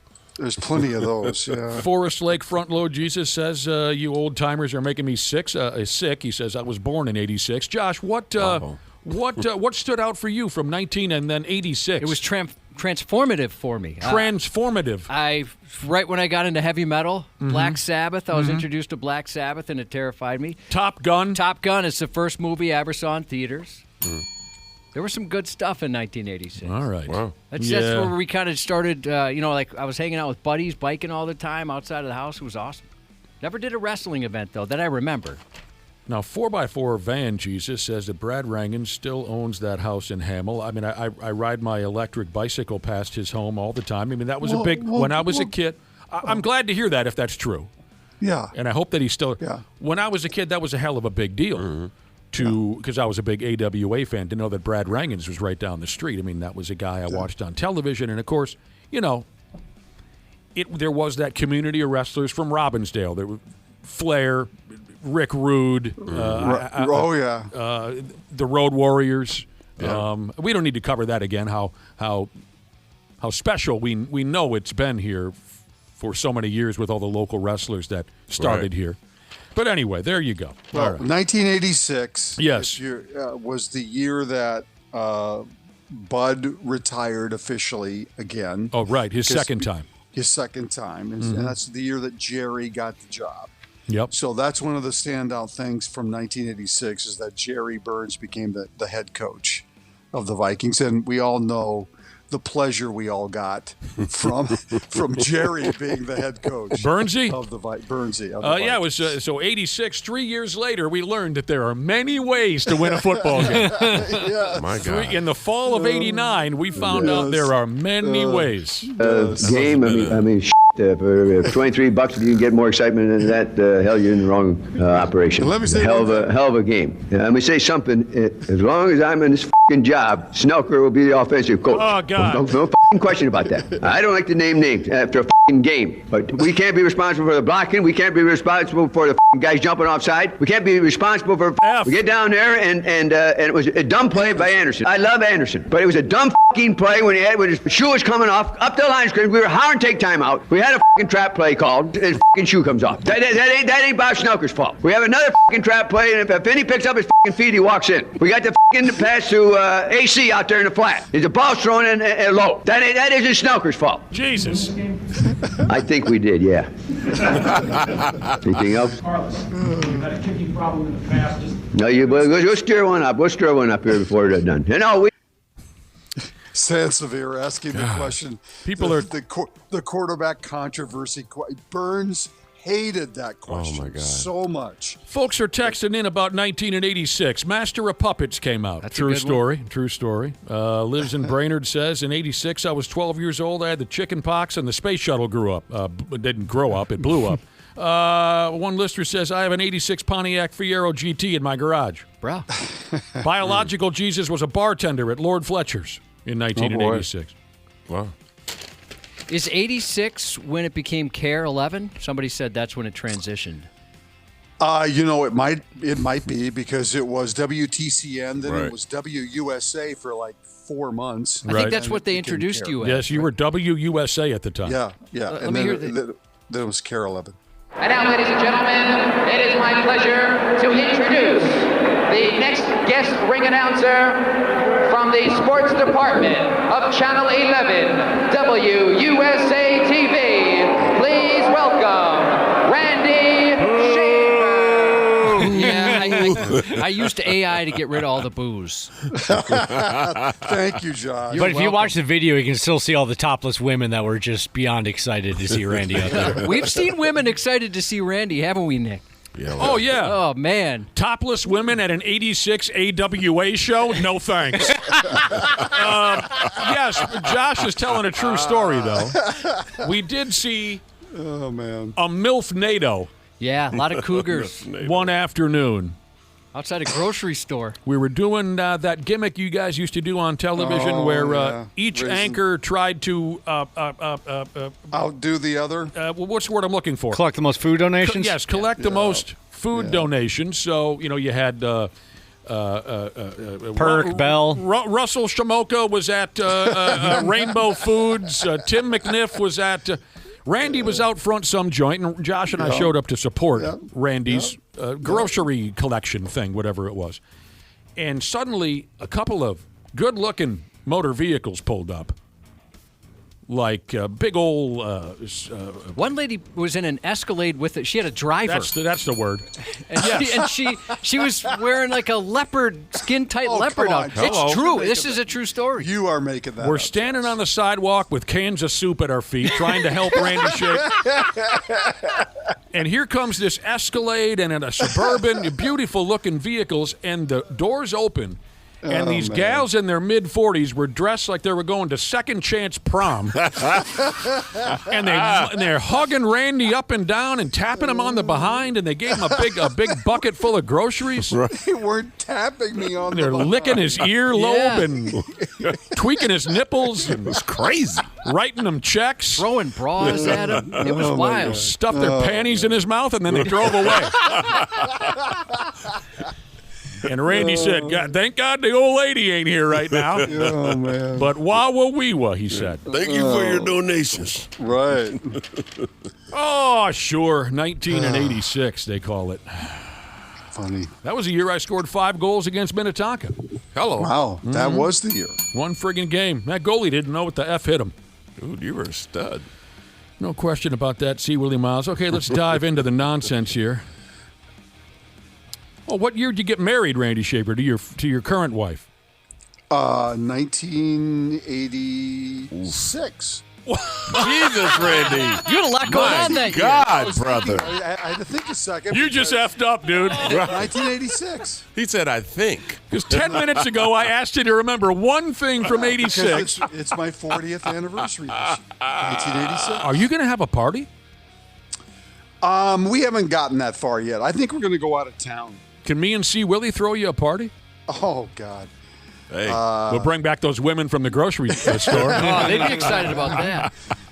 So now, if your wife is listening, she's going to kick you in the nuts. No, 1986, yes. Because it took you 10 minutes to come up with... No, because I was thinking 1989 is when Ryan was born. I was thinking that's what it was in my head. So 1986, yes. Congratulations on 40 friggin' years. It'll be 40 years in November. It'll be 40 in November. What a nightmare. Wow. Good for you, We'd love to throw you a keg party. Sure.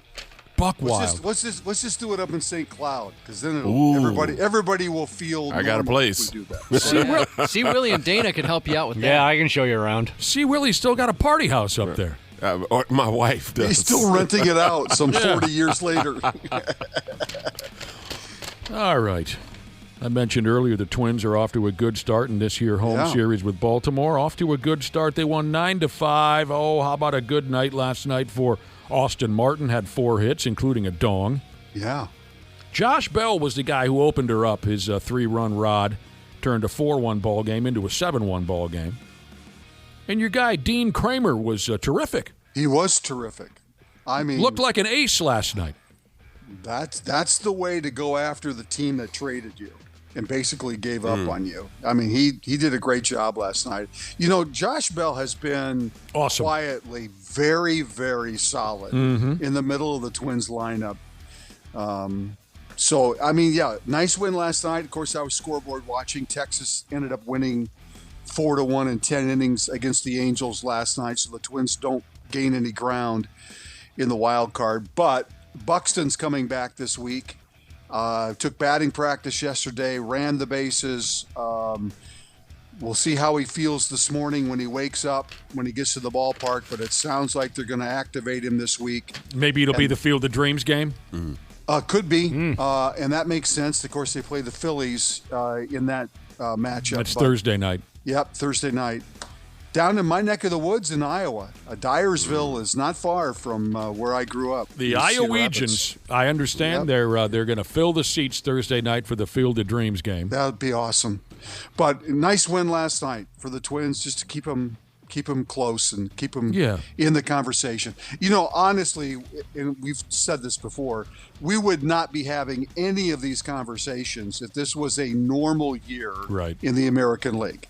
But it's not a normal year because basically 7, 8, 9 teams are all at 500.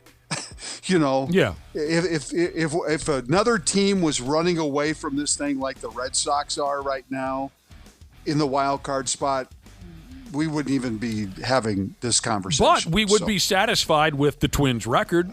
Well, yeah, especially when you consider the ideas going into this season was that this was going to be a colossal disaster. Yes, you're right. So no, I don't disagree with that. And then the fact that it is an abnormal year record-wise in the American League, I think gives everybody hope and keeps us interested in baseball. Here we are mid-August, and we're still talking about the Twins and a possible wild card. So. Scoopy Bucket Jesus wants to be a dick this morning. He says, I think Iowa's the only state where Buxton hasn't been injured yet.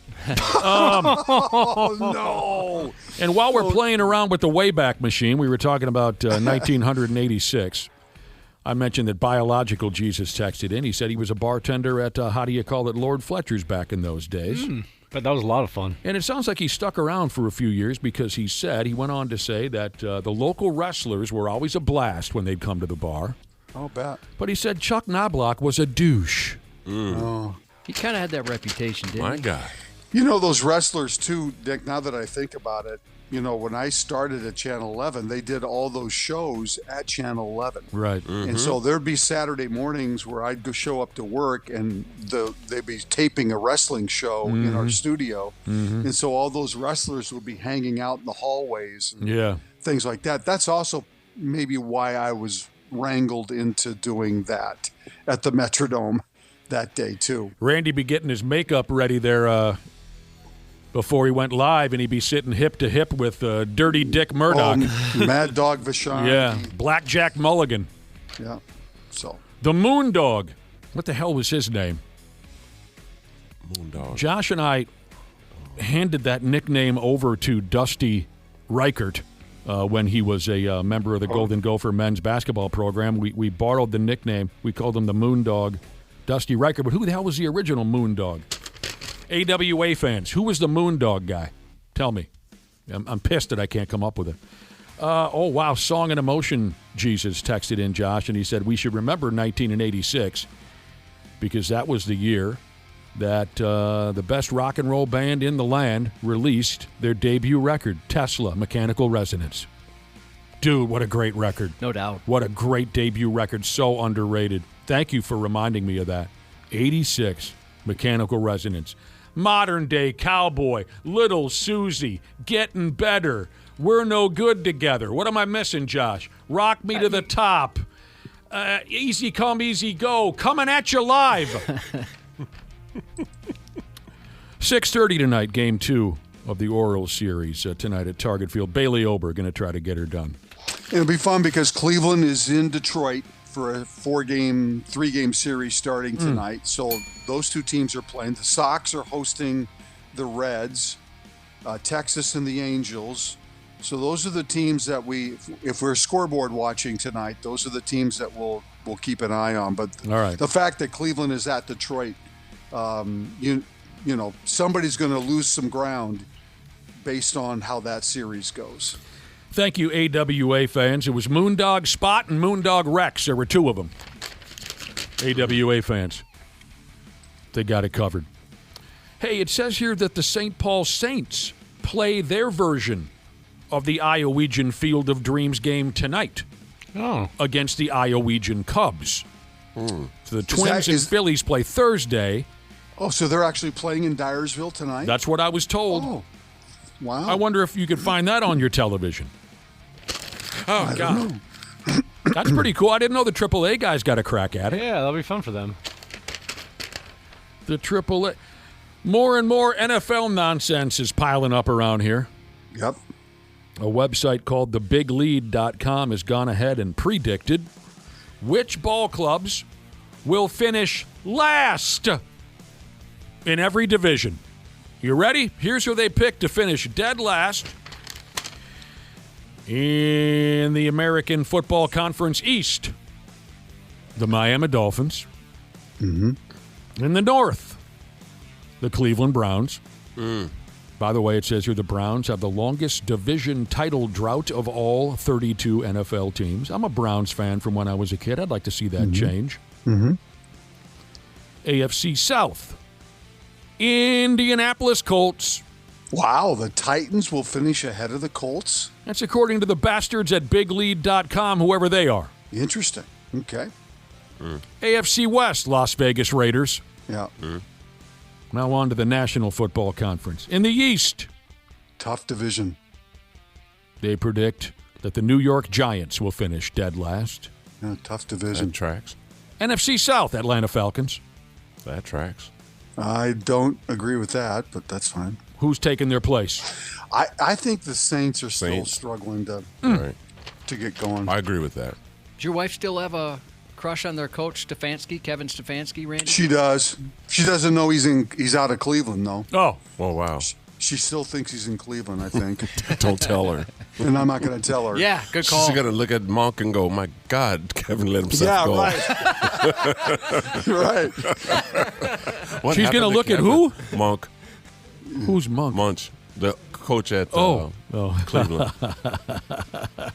Like, wow, was he in a car accident or what? He was so attractive. What happened to him? NFC West. Last place finisher, as predicted by Arizona. BigLead.com. Yes, the Arizona Cardinals. And the NFC North, Minnesota Vikings. Yeah. Ba-bum, ba-bum. Tesla. Go Vikings! Here's what it says about the Minnesota Vikings. Troubled head coach Kevin O'Connor doesn't have a lack of talent overall. It's that his quarterbacks really blow. Yeah, neither of them are really looking like they're standing out. Man. Yes, I missed maybe the best song on the record, Josh. Changes from Mechanical I thought you Red. said that. No, I did not. Changes. You said getting better, didn't you? Sure. Okay. Changes, especially live. You can't beat that song live.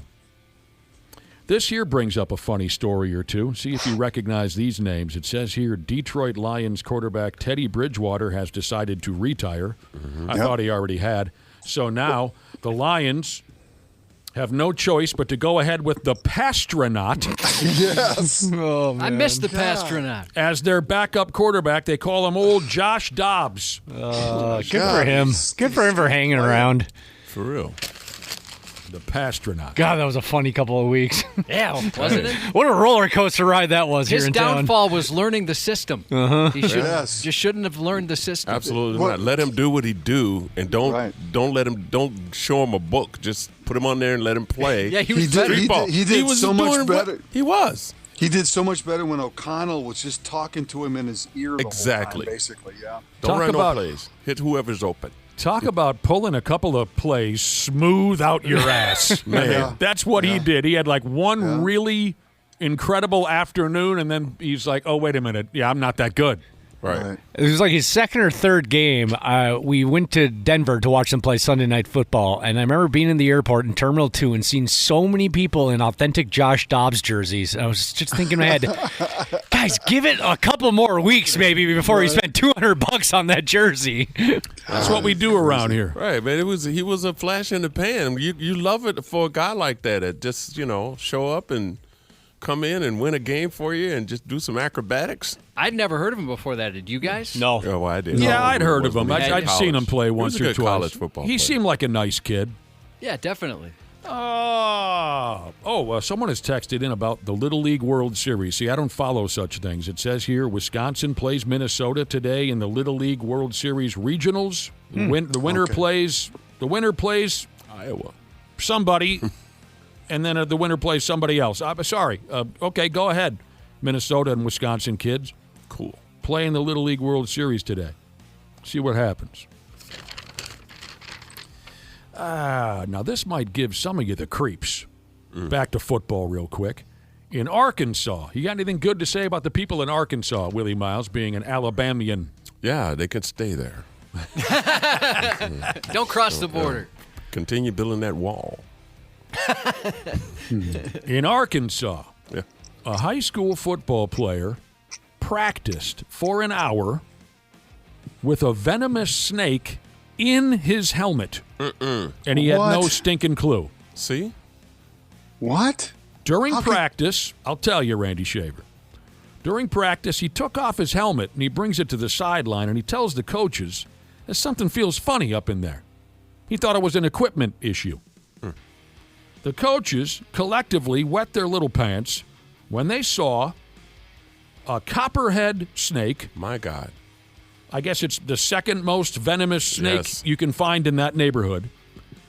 The snake was, Josh, all coiled up in hyacinth. What song? Keep on Loving You. What band? REO Speedwagon. What record? High Infidelity. What year? 1980. They found a snake. Jesus God. Didn't need your help. Best-selling record in 1981, by the way, was High Infidelity by REO Speedwagon. The snake had coiled itself up in the padding of the kid's helmet. So while the kid was playing football, this snake was more or less just setting smooth on top of the kid's skull. Snakes. Why did it have to be snakes? Instead, you laid still in the grass, all coiled up in hyacinth, Kevin Cronin would say. Never saw it. I haven't either, but I will not miss a Samuel L. Jackson movie. I love Samuel L. Jackson, but I did miss that one. I did. I've seen everything Sam's been in. If you can lean into the fun of what they're trying to accomplish here, it's a good watch. They're in on the joke, Yes, right? of course. Right. This was a 2-foot-long cottonmouth snake. My God. It had curled itself up kind of above the pad, right between the shell of the helmet and the pad. God dang it. If you see the picture, it'll make you run away. It's pretty creepy. So they called the local snake murderers. Charmers.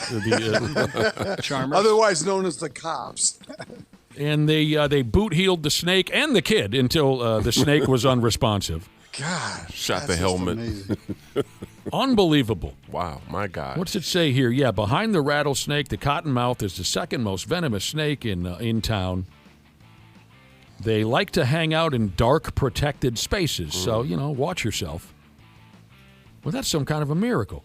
Wow. Back to Snakes on a Plane quick. It has one of the best censored made-for-TV version lines ever, like the clip that Josh has played, but the line in the censored on, see it on TBS. I'm tired of these monkey-fighting snakes on this Monday to Friday plane. Don't they? Didn't they also do Melon Farmer? Melon Farmer in there too, yeah. Yep. It's crazy. Help me out. Who is the tall, really funny African-American gal that spent some time on Saturday Night Live? She might still be there. I don't know. Jones. Leslie Jones. Leslie Jones. Yeah. Sorry if this goes nowhere, but I have that 24-hour Saturday Night Live channel. Yeah. So I watch these bits damn near every day. So Leslie Jones portrayed Samuel L. Jackson. Yeah. They were doing a Celebrity Family Feud, right? And Leslie Jones has got like the backwards Kanga hat or whatever, kind of. Right. And got a leather jacket. She's supposed to be Samuel L. Jackson. And a Kenan Thompson, who I just love that guy. He does not have to say a word, and I love Kenan. He portrayed Steve Harvey as the host of. So the question was, what's something that you would bring to a party? Name something that you would bring to a party. And the Steve Harvey character says Samuel L. Jackson. And Leslie Jones portraying Samuel L. Jackson says, why do I have to bring something to the party? You're the host.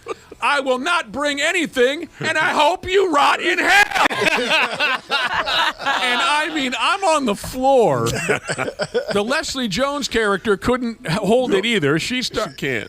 And I hope you burn in hell. It just tore me to pieces. You're right about Kenan Thompson not needing to say a word, because Saturday Night Live writers have actually said that when they need a laugh in a script that they're writing, they just write in Kenan reacts. Right. And that's all he has to do. And The he can guy's get a laugh. brilliant. Yeah, he's been there. You don't happen to have that audio already, do you, Josh? Yeah, I think so. Holy balls. Nice.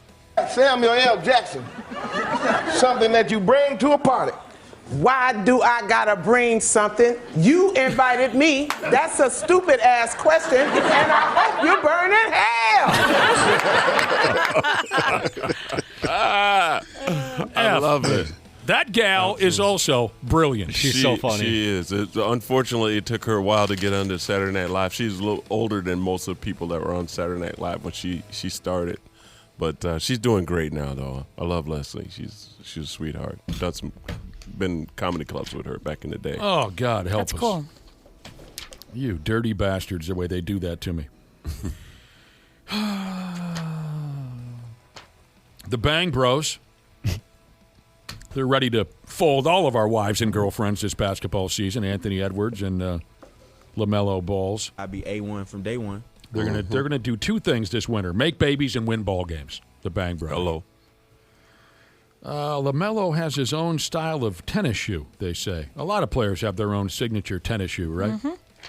Are there any players who don't? I mean, just the bench guys? I mean, does everyone have their own tennis shoe? Seems most do. I mean, like Ayo Dosunmu, does he have his own tennis shoe?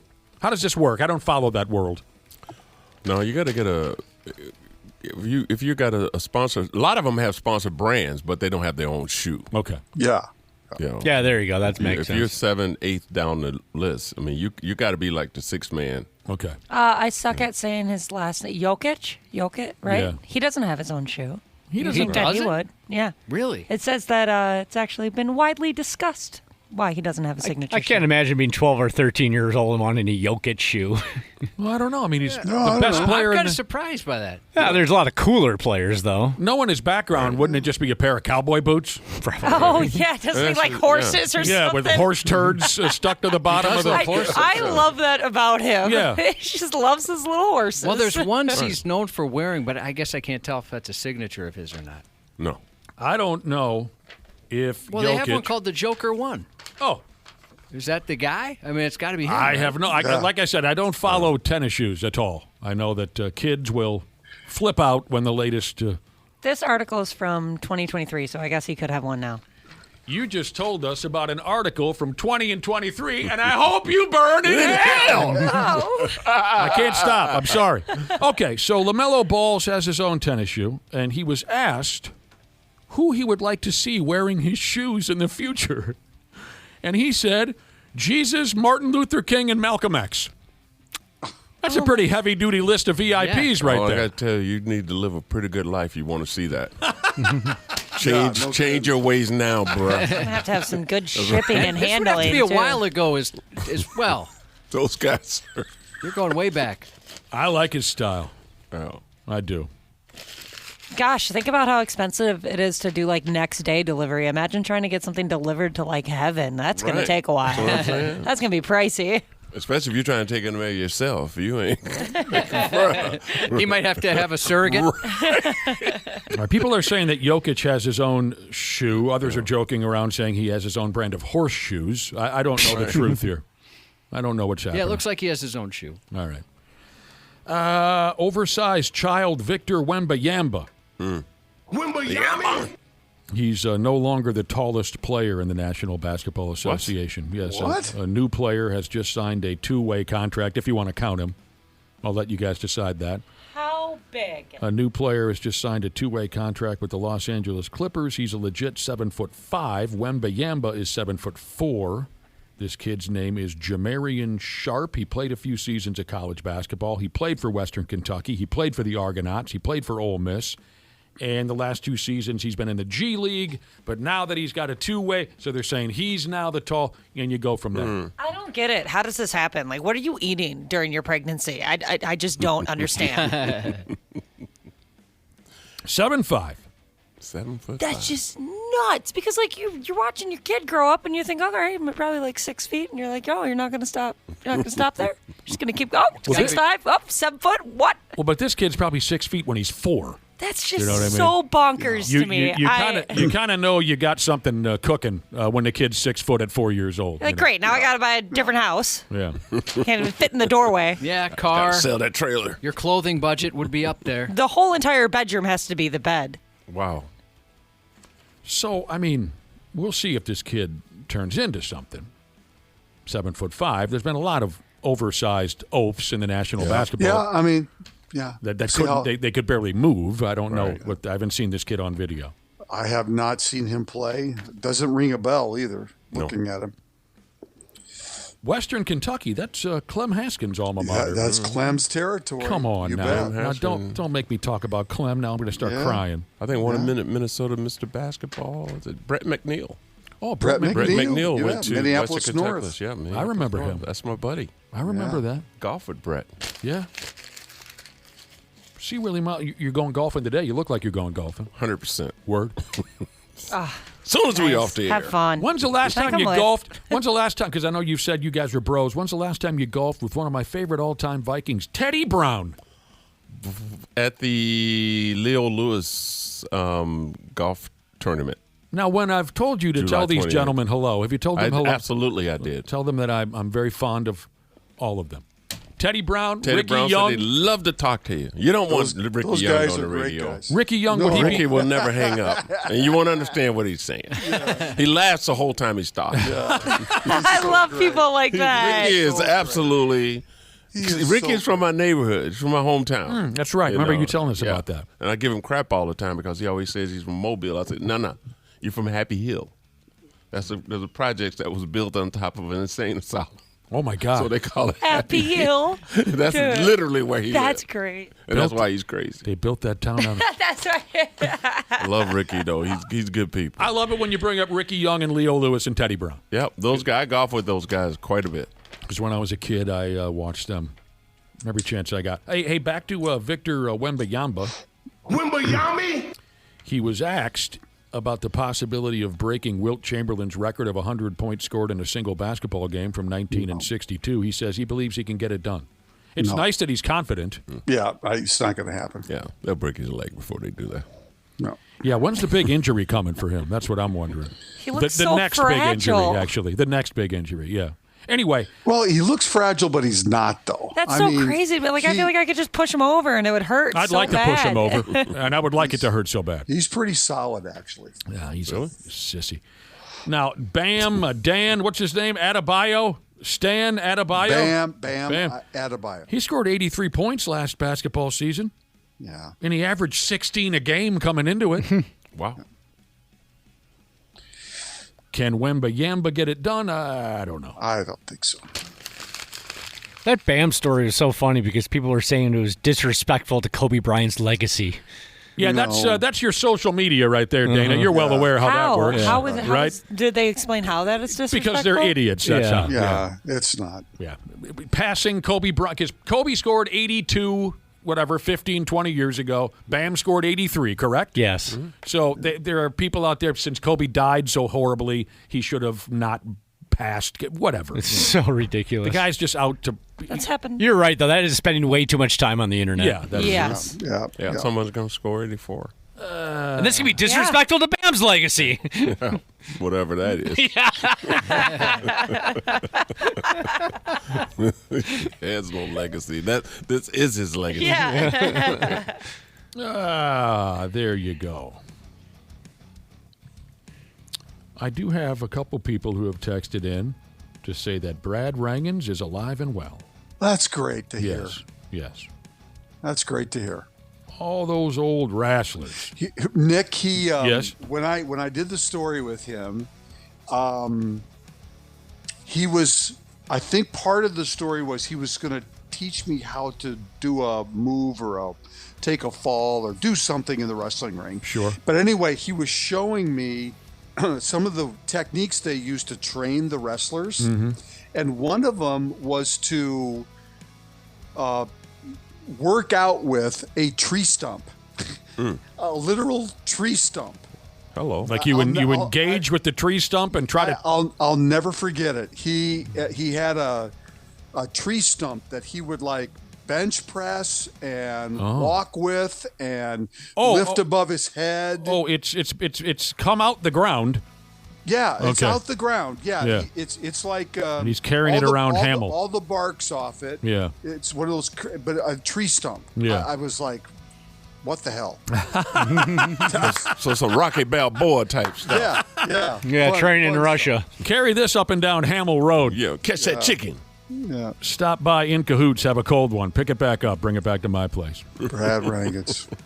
You want to hear one more quick story before we go? Similar to that high school kid who had a copperhead snake inside his football helmet, practiced for an hour, didn't know it was there. Yeah, that's amazing. I'll catch up eventually, podcaster Jesus says, back when he was in the military. They were on the range. Yes, Randy? I was just going to say, and maybe see Willie can comment on this too, it would seem to me that would happen more when the helmets were suspension helmets. Right. You know what I mean? Where there was the gap between the helmet and the suspension. Sure. We had those straps up there, head. Yeah. Oh, you're talking about football helmets? Yeah, because nowadays they have the air-filled bubbles. Yeah. How does the snake wrap himself in that? Yeah. So it had to be... Well, they're in Arkansas, Randy. They don't get the updated equipment. Yeah. I mean, I could see it in the suspension one of those old helmets, one of them old Rydales. Because then the snake would actually be sitting on top of your head in the suspension. You got the old Rydell with one bar? Yeah, right. Yeah, exactly. You're out there looking like Garo Yepremian? Yeah, exactly. Did I ever tell you the story in 9th grade football where we had so many kids going out for football, we all run into the equipment shed, right, to get our helmets and our show. The coach just say, go get your stuff, come back out. Practice number 1 starts in 5 minutes. And so many kids were there and one of my buddies who was this big oversized Shrek-looking sumbitch, he comes running out the equipment shed and he didn't have a cage on his helmet. Wow. And the coach goes, what do you think this is, 1943? You can't play. And the kid said, there's no helmets left in there with a cage on them. This is all there is. So he did the first practice with his exposed face, this big pudgy face flying. Anyway, here's this guy. I'll catch up eventually. Podcaster Jesus says back when he was in the military, they were in the Philippines on the firing range. And he said one of his buddies had a giant tarantula in the helmet, didn't realize it until he was up on the line, and the tarantula fell out the helmet and landed on one of his shoulders. No. That would freak me out. I'm going to end up shooting myself in the nuts if that ever happens to me. Everybody in the foxhole would have been dead with me. Yeah. Shot everything. Grenade! Just close your eyes and shoot. We'll see you later there, Randy Shaver. You bet. Hey, it's Dana, Smart Club member of Standard Heating and Air Conditioning. When your AC isn't working, everything just feels off. That's why I trust Standard Heating. They're fast, reliable, and make it easy. So it's just one less thing to worry about. And if you've never tried them before, now's the time. Get $75 off your first service or tune-up. And while you're at it, mention 93X. StandardHeating.com, providing the comfort you deserve since 1930. Years of hard work, and now you've got pain in your back, your shoulders, your knees, maybe your joints. You need help. Randy Shaver here with the answer. Dave Bialke. He's got over 30 years experience in getting workers' compensation benefits for people just like you. Don't suffer. Call Bialke Law today, 763-571-2410, or go to bialkelaw.com. That's BIALKE law.com. And it spells relief for you. Mic Drop, hosted by former Navy SEAL Mike Ridlin. What is your take? Was it what you expected? Oh, it was the best thing ever. It was something I always wanted to do. If you show me a clear goal, I'm like, okay, I can do that. Master Chief, he's like, you realize there's about 1% chance of you making it through. 1%? That's all I need, Master Chief. My platoon went home early, and I just went up to my chief, and I was like, I'm not going home. Turns out I'm staying. That's when we go to war. Yeah. I was like, okay, I could get used to this. Mic Drop. Follow and listen on your favorite platform. Half-assed Morning Show 93X. All right, F me running. I can't say enough about these great crowds. I can't say enough about our guest today, C. Willi Myles. Things are Thank just you, sir. You're welcome. Things just seem to be a little less miserable around here today. Wouldn't you say, Josh? Well, you think it's usually miserable? Just a little less miserable around here. I always like it when C. Willie's in. Oh, sure. It's warmer in here than usual. I like that. Yeah, that's my aura. Oh, thank you. Thank you for warming that up. It's just his vibe. Can you just come with me everywhere then? Right. That's brings my in aura. like an orange, like an aura. Yeah. I think the same thing was said about Rick James back in the day. How's everyone handling the artificial intelligence insurrection that has presented itself in the last year or so? That's all I hear about. Artificial intelligence, this and that. I hate it. I pay too much attention to it. You do? What do you mean by hate it? I hate that everything's AI crap. Just garbage. Just taking things away from like real artists. It's just straight garbage. Now, I can't say that I've crossed paths knowingly with artificial intelligence just yet. Right. I'm also more or less in the dark when it comes to influencers and whatnot. We don't hang out in the same places. But here's what I have for you. It says influencers on social media, the godless, soulless, evil, and wildly misinformed. Influencers on social media were already insufferable enough, but now there's been a dramatic rise in influencer profiles that are just artificial intelligence. So, well, okay, you know what? Now that I think about it, I am affected by it in the way that there's a lot of garbage on YouTube that's obviously AI. Like something I'd be interested in learning, or like reviews of stuff, and it's usually the same couple of voices. There's no life to it, and then you wonder how legit it is. Right. Exactly. I hate that anytime I see anything, I have to ask myself, is this real or is this AI? And that's the part that scares me about it, because eventually they've had people. And I don't want to start any conspiracies or anything, but like with these flock cameras and all this kind of stuff, it's accusing people of doing things that they didn't do. Okay. You know what I mean? Yeah, they can easily make you say manipulate a whatever video. you want them to say. And use your face, your voice, and everything, and it's really kind of scary. Yeah, it really freaks me out. Having a son now, he's starting to look more like a real person versus just like a cute little baby. And so I always told myself once he stopped looking like a typical baby, you can see babies anywhere, I was no longer going to post his face on social media and stuff because of now AI too. Okay. Like they can take his face and put it on other disgusting, terrible things. Okay, so I've obviously heard of your voice being snatched away from you, your likeness being snatched away from you, and then some crooked internet genius can present you to be anything that they want to present you to be. But you're saying, Josh, there are products for sale on YouTube and whatnot, and so what? No, it's content that's created with AI. So it's not like a real person that's doing the voiceover and doing whatever it is you're interested in. So you might like Google like, hey, compare these. I want to give me a review of this vehicle, and it'll be AI. It won't be a person like before. It'd be, hey, I'm so and so from Hogbowers. I gotcha. And here's my review on it. Okay. Because I was trying to think of how much I've noticed it. That's really a thing. You say you encounter it quite often. Well, sometimes, on YouTube. Okay. So that's kind of tough to tell. But real quick, before we move away from flock cameras, and I was just telling you guys off the air this morning, there was a news story I wanted to do, but I know how controversial it is, and people are passionate one way or the other about it. So in no way is this a political statement whatsoever. Right. There was a story, and I thought this was just funny, about a guy who went through and stole, and this is happening everywhere, including here in Winona. He stole all the flock cameras. Cops catch him. Story. They arrest him. They arrest an accomplice. And all of a sudden, the internet starts going, and they came up with 29,000 alibis about, no, he couldn't have done this. See, he was replacing a roof on a convent, and all these hilarious alibis to try and get this guy to trouble because they all hate the flock cameras. Right. I could ask you what a flock camera is, but I don't want to waste everyone's time. License plate reader, basically. Okay. It kind of reminds me of when people do that, like on social media, Josh, where somebody will be trying to some guy will be like, oh, I really want this girl to talk to me. And people will comment and be like, yeah, this gentleman, he saved my grandma from a forest fire. He just saved my dog from yada. It's awesome. I love that stuff. I'm so unfamiliar with this. It's kind of frightening. So here's what I have for you. Again, apparently there's been a dramatic rise in influencer profiles that are just artificial intelligence. Exactly. So some of you maybe unfortunately have been had or scammed already by AI. For those of you who are like me, here's something that might help you along the way. Here are some tips as to how to spot, I guess, an artificial intelligence character. First off, they say if it seems too good to be true, it usually is. Like if a woman who is totally out of your league, and right now Josh is saying, yeah, show me one.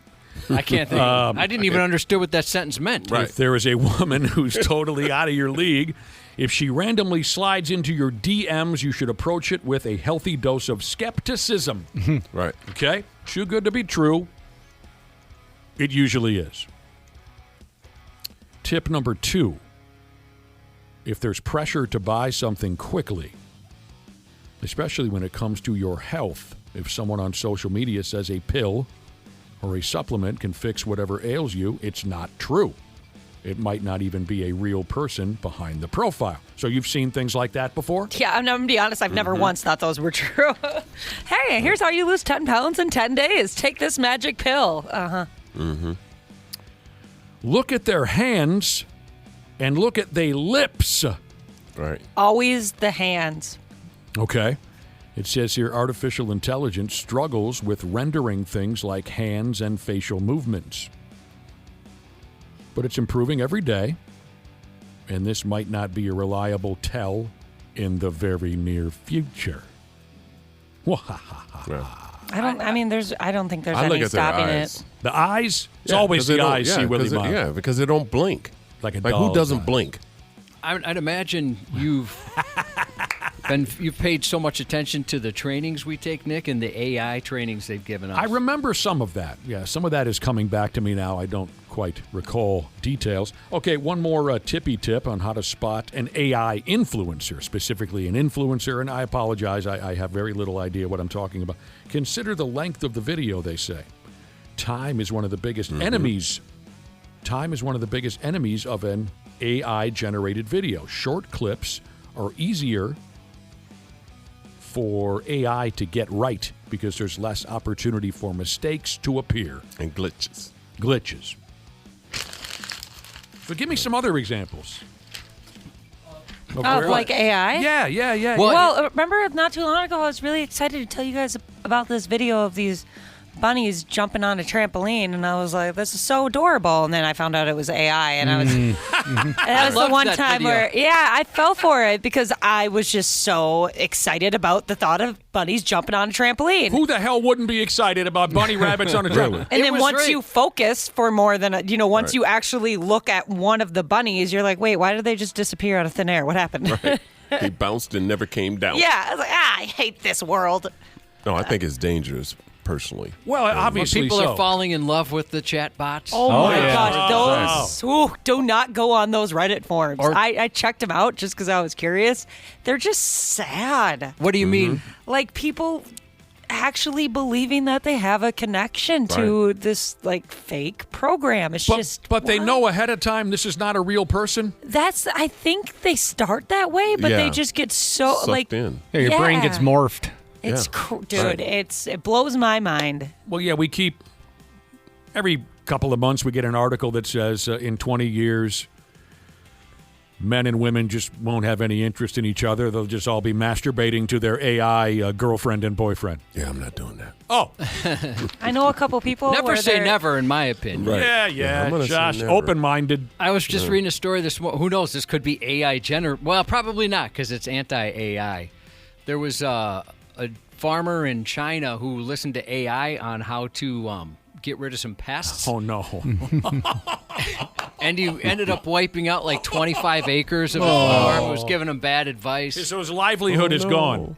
Yeah, I don't know how much of his farm that ended up being, but it was a lot. Me.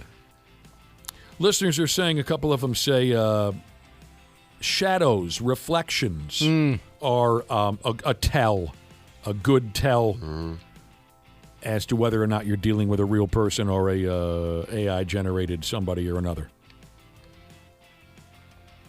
Well, the training we took, I was kind of shocked at how good some of the AI is. There was a fake Zoom meeting with, like, your boss. That was the idea. Hey, you know, they can find enough photos of your boss to make it look like this person is really leading some sort of meeting. And then they say, hey, you know, Nick, I need you to do something real quick. Leave the meeting, go get some Apple gift cards and mail them to me. I live in Iran, by the way. And people were falling for it. How? Yeah, I don't know. I mean, the video was convincing. Well, again, they made it for a training, so maybe in real life it wouldn't be quite as convincing. I mean, some of this stuff, you have to be an incredible sucker. Especially the celebrity ones. Or just old. Yeah.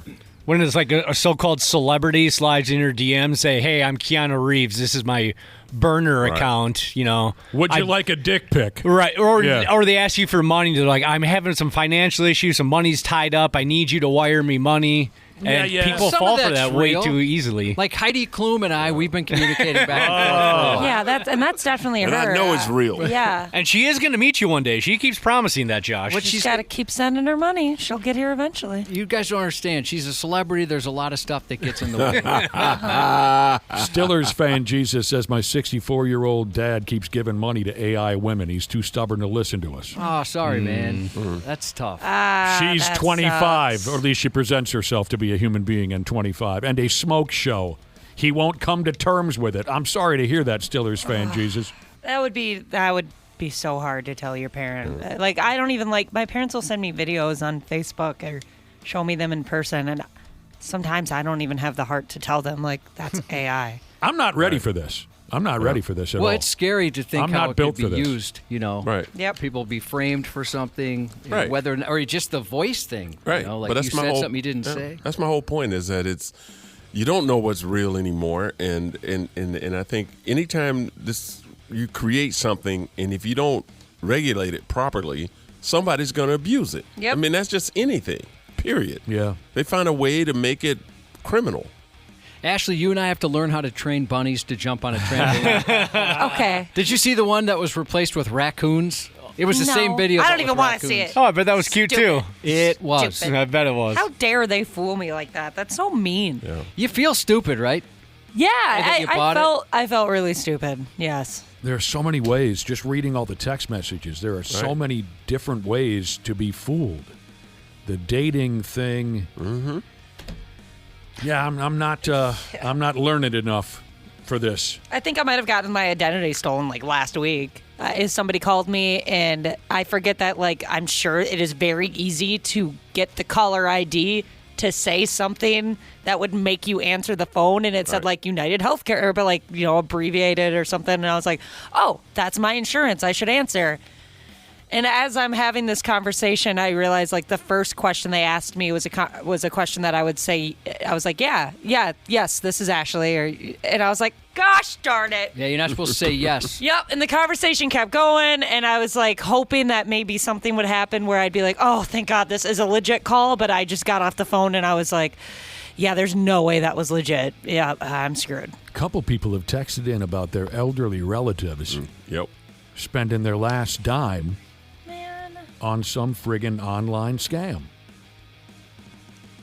Hey, that happened to my mother-in-law, but they didn't get her. I mean, I think she was about 90, 91 at the time when that happened, and it was her grandson, Michael, but it wasn't him. It was someone pretending to be Michael, and the fact that he was calling her to get him, he was in jail or whatever. He needed her to wire bail money. Yep.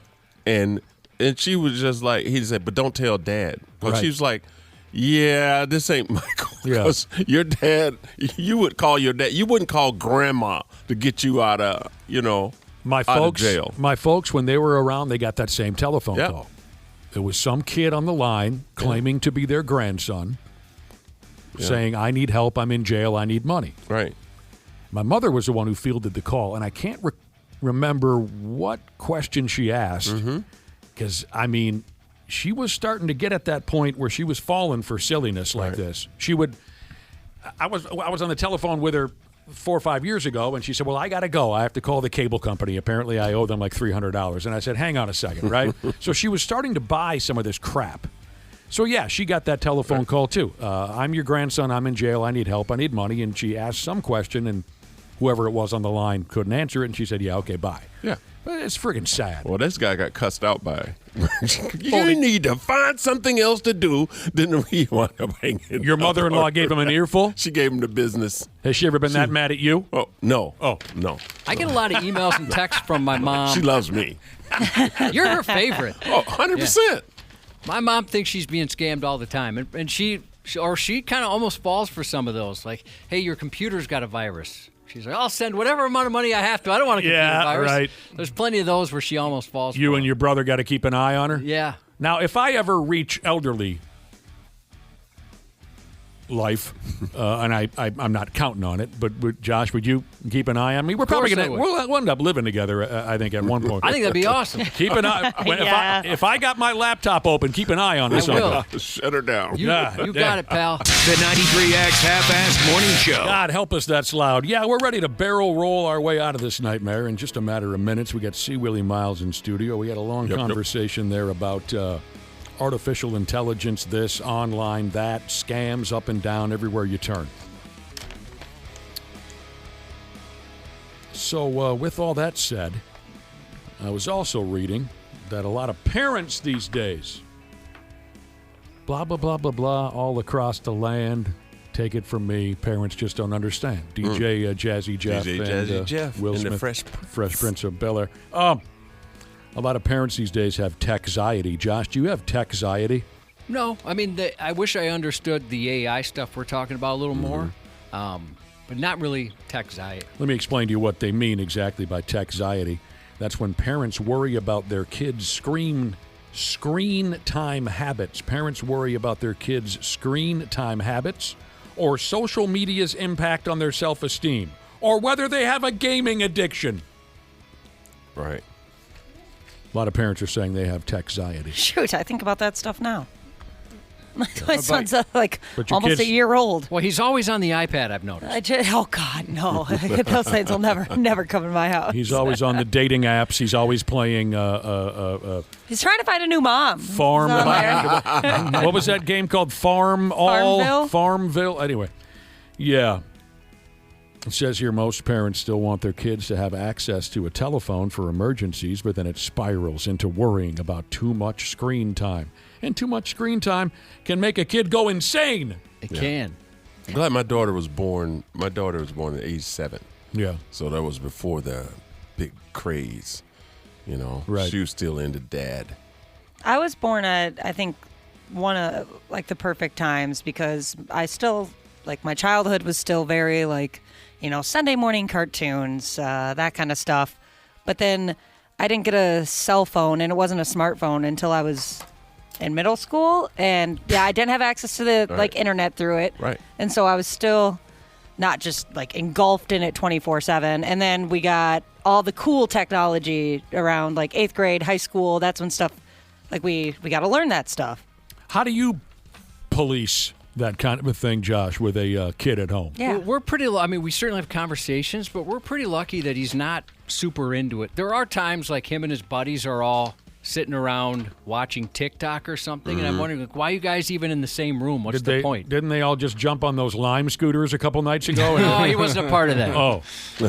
So at least those folks were outdoors doing something. But Do you have like the thingy that parents can get on their kid's phone where like a certain apps have a certain timer, like he can only visit Instagram like for 30 minutes in one day, that kind of vibe? Yeah, that's all set up. Yep. Okay, so there is like there's a governor on his social media. Yeah, we put all that on there, and there's rules and stuff. But luckily, he doesn't fight it, and he's not as addicted as he could be. Here's what it says: Cool. parents are having some issues with tech-anxiety. Sure, they want their kid to have his little cell phone, but they worry that the kid will become some kind of a maniac, naked neighborhood social media junkie.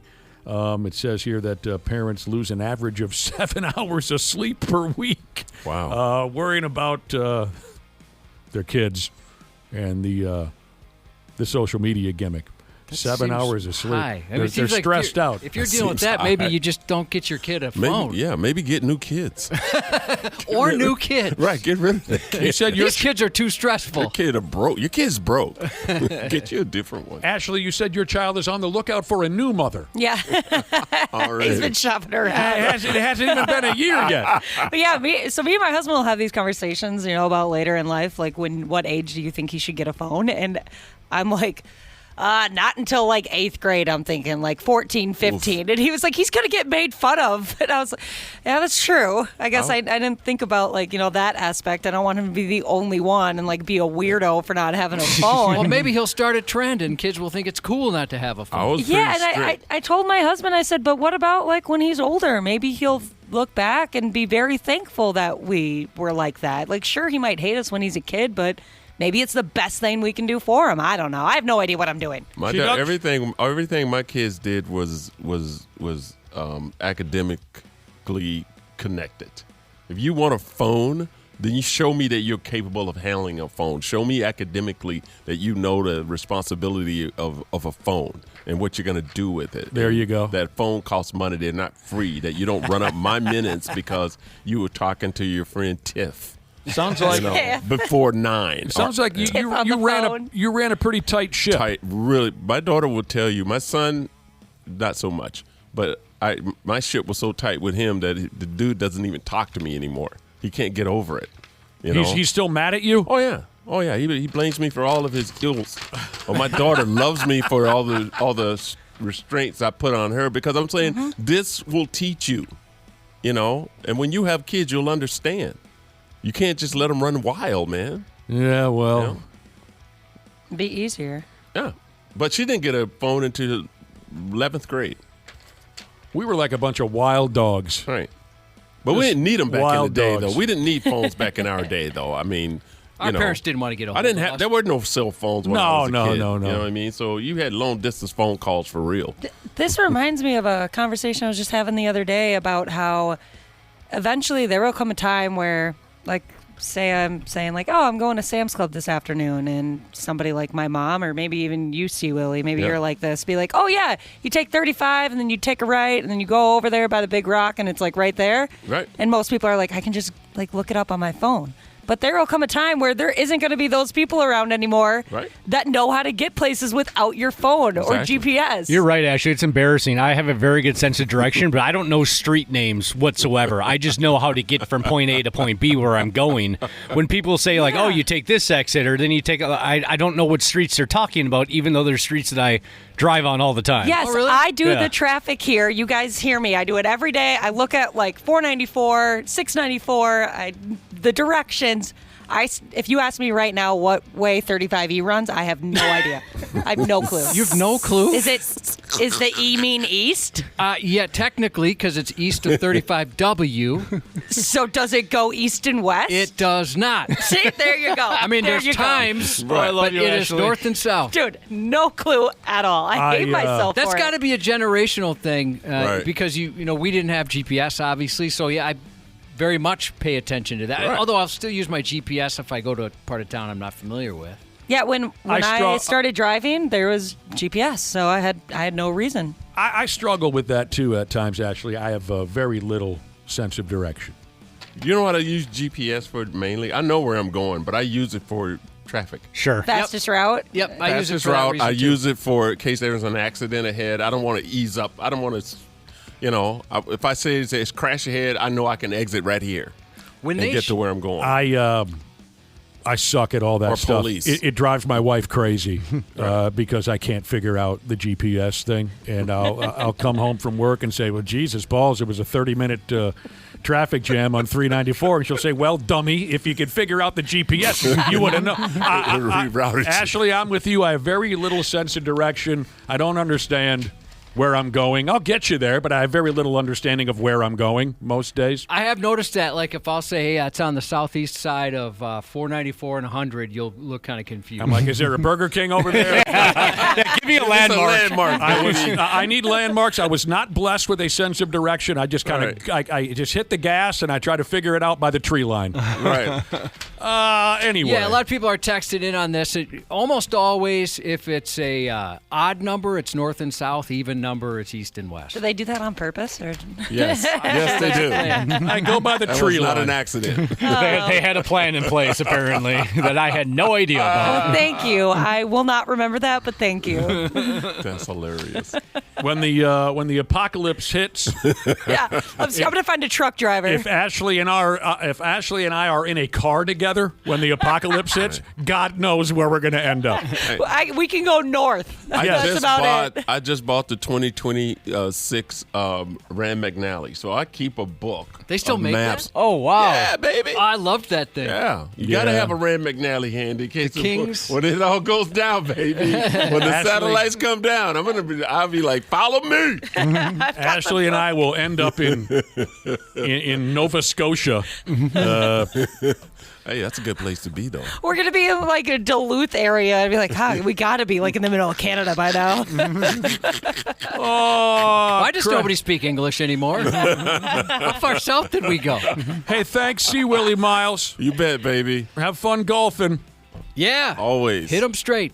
Happy birthday to Mike from his son, and happy 50th to Jen from owns 2 zero-turn mowers. She's Wow. I know. 93X. Air conditioning. The love of my life. Uh-oh. That doesn't sound good. What's going on, Habs podcasters? We're getting into that soupy part of the summer when your air conditioning is going to be holding on for dear life. That's where our friends at Standard Heating and Air Conditioning come into play. If your AC is out, you shouldn't have to wait. Standard prioritizes homes without cooling, so they got your back. With over 70 trucks on the road, they're ready to make you comfortable fast. That's better. Schedule now at standardheating.com, providing the comfort you deserve since 1930.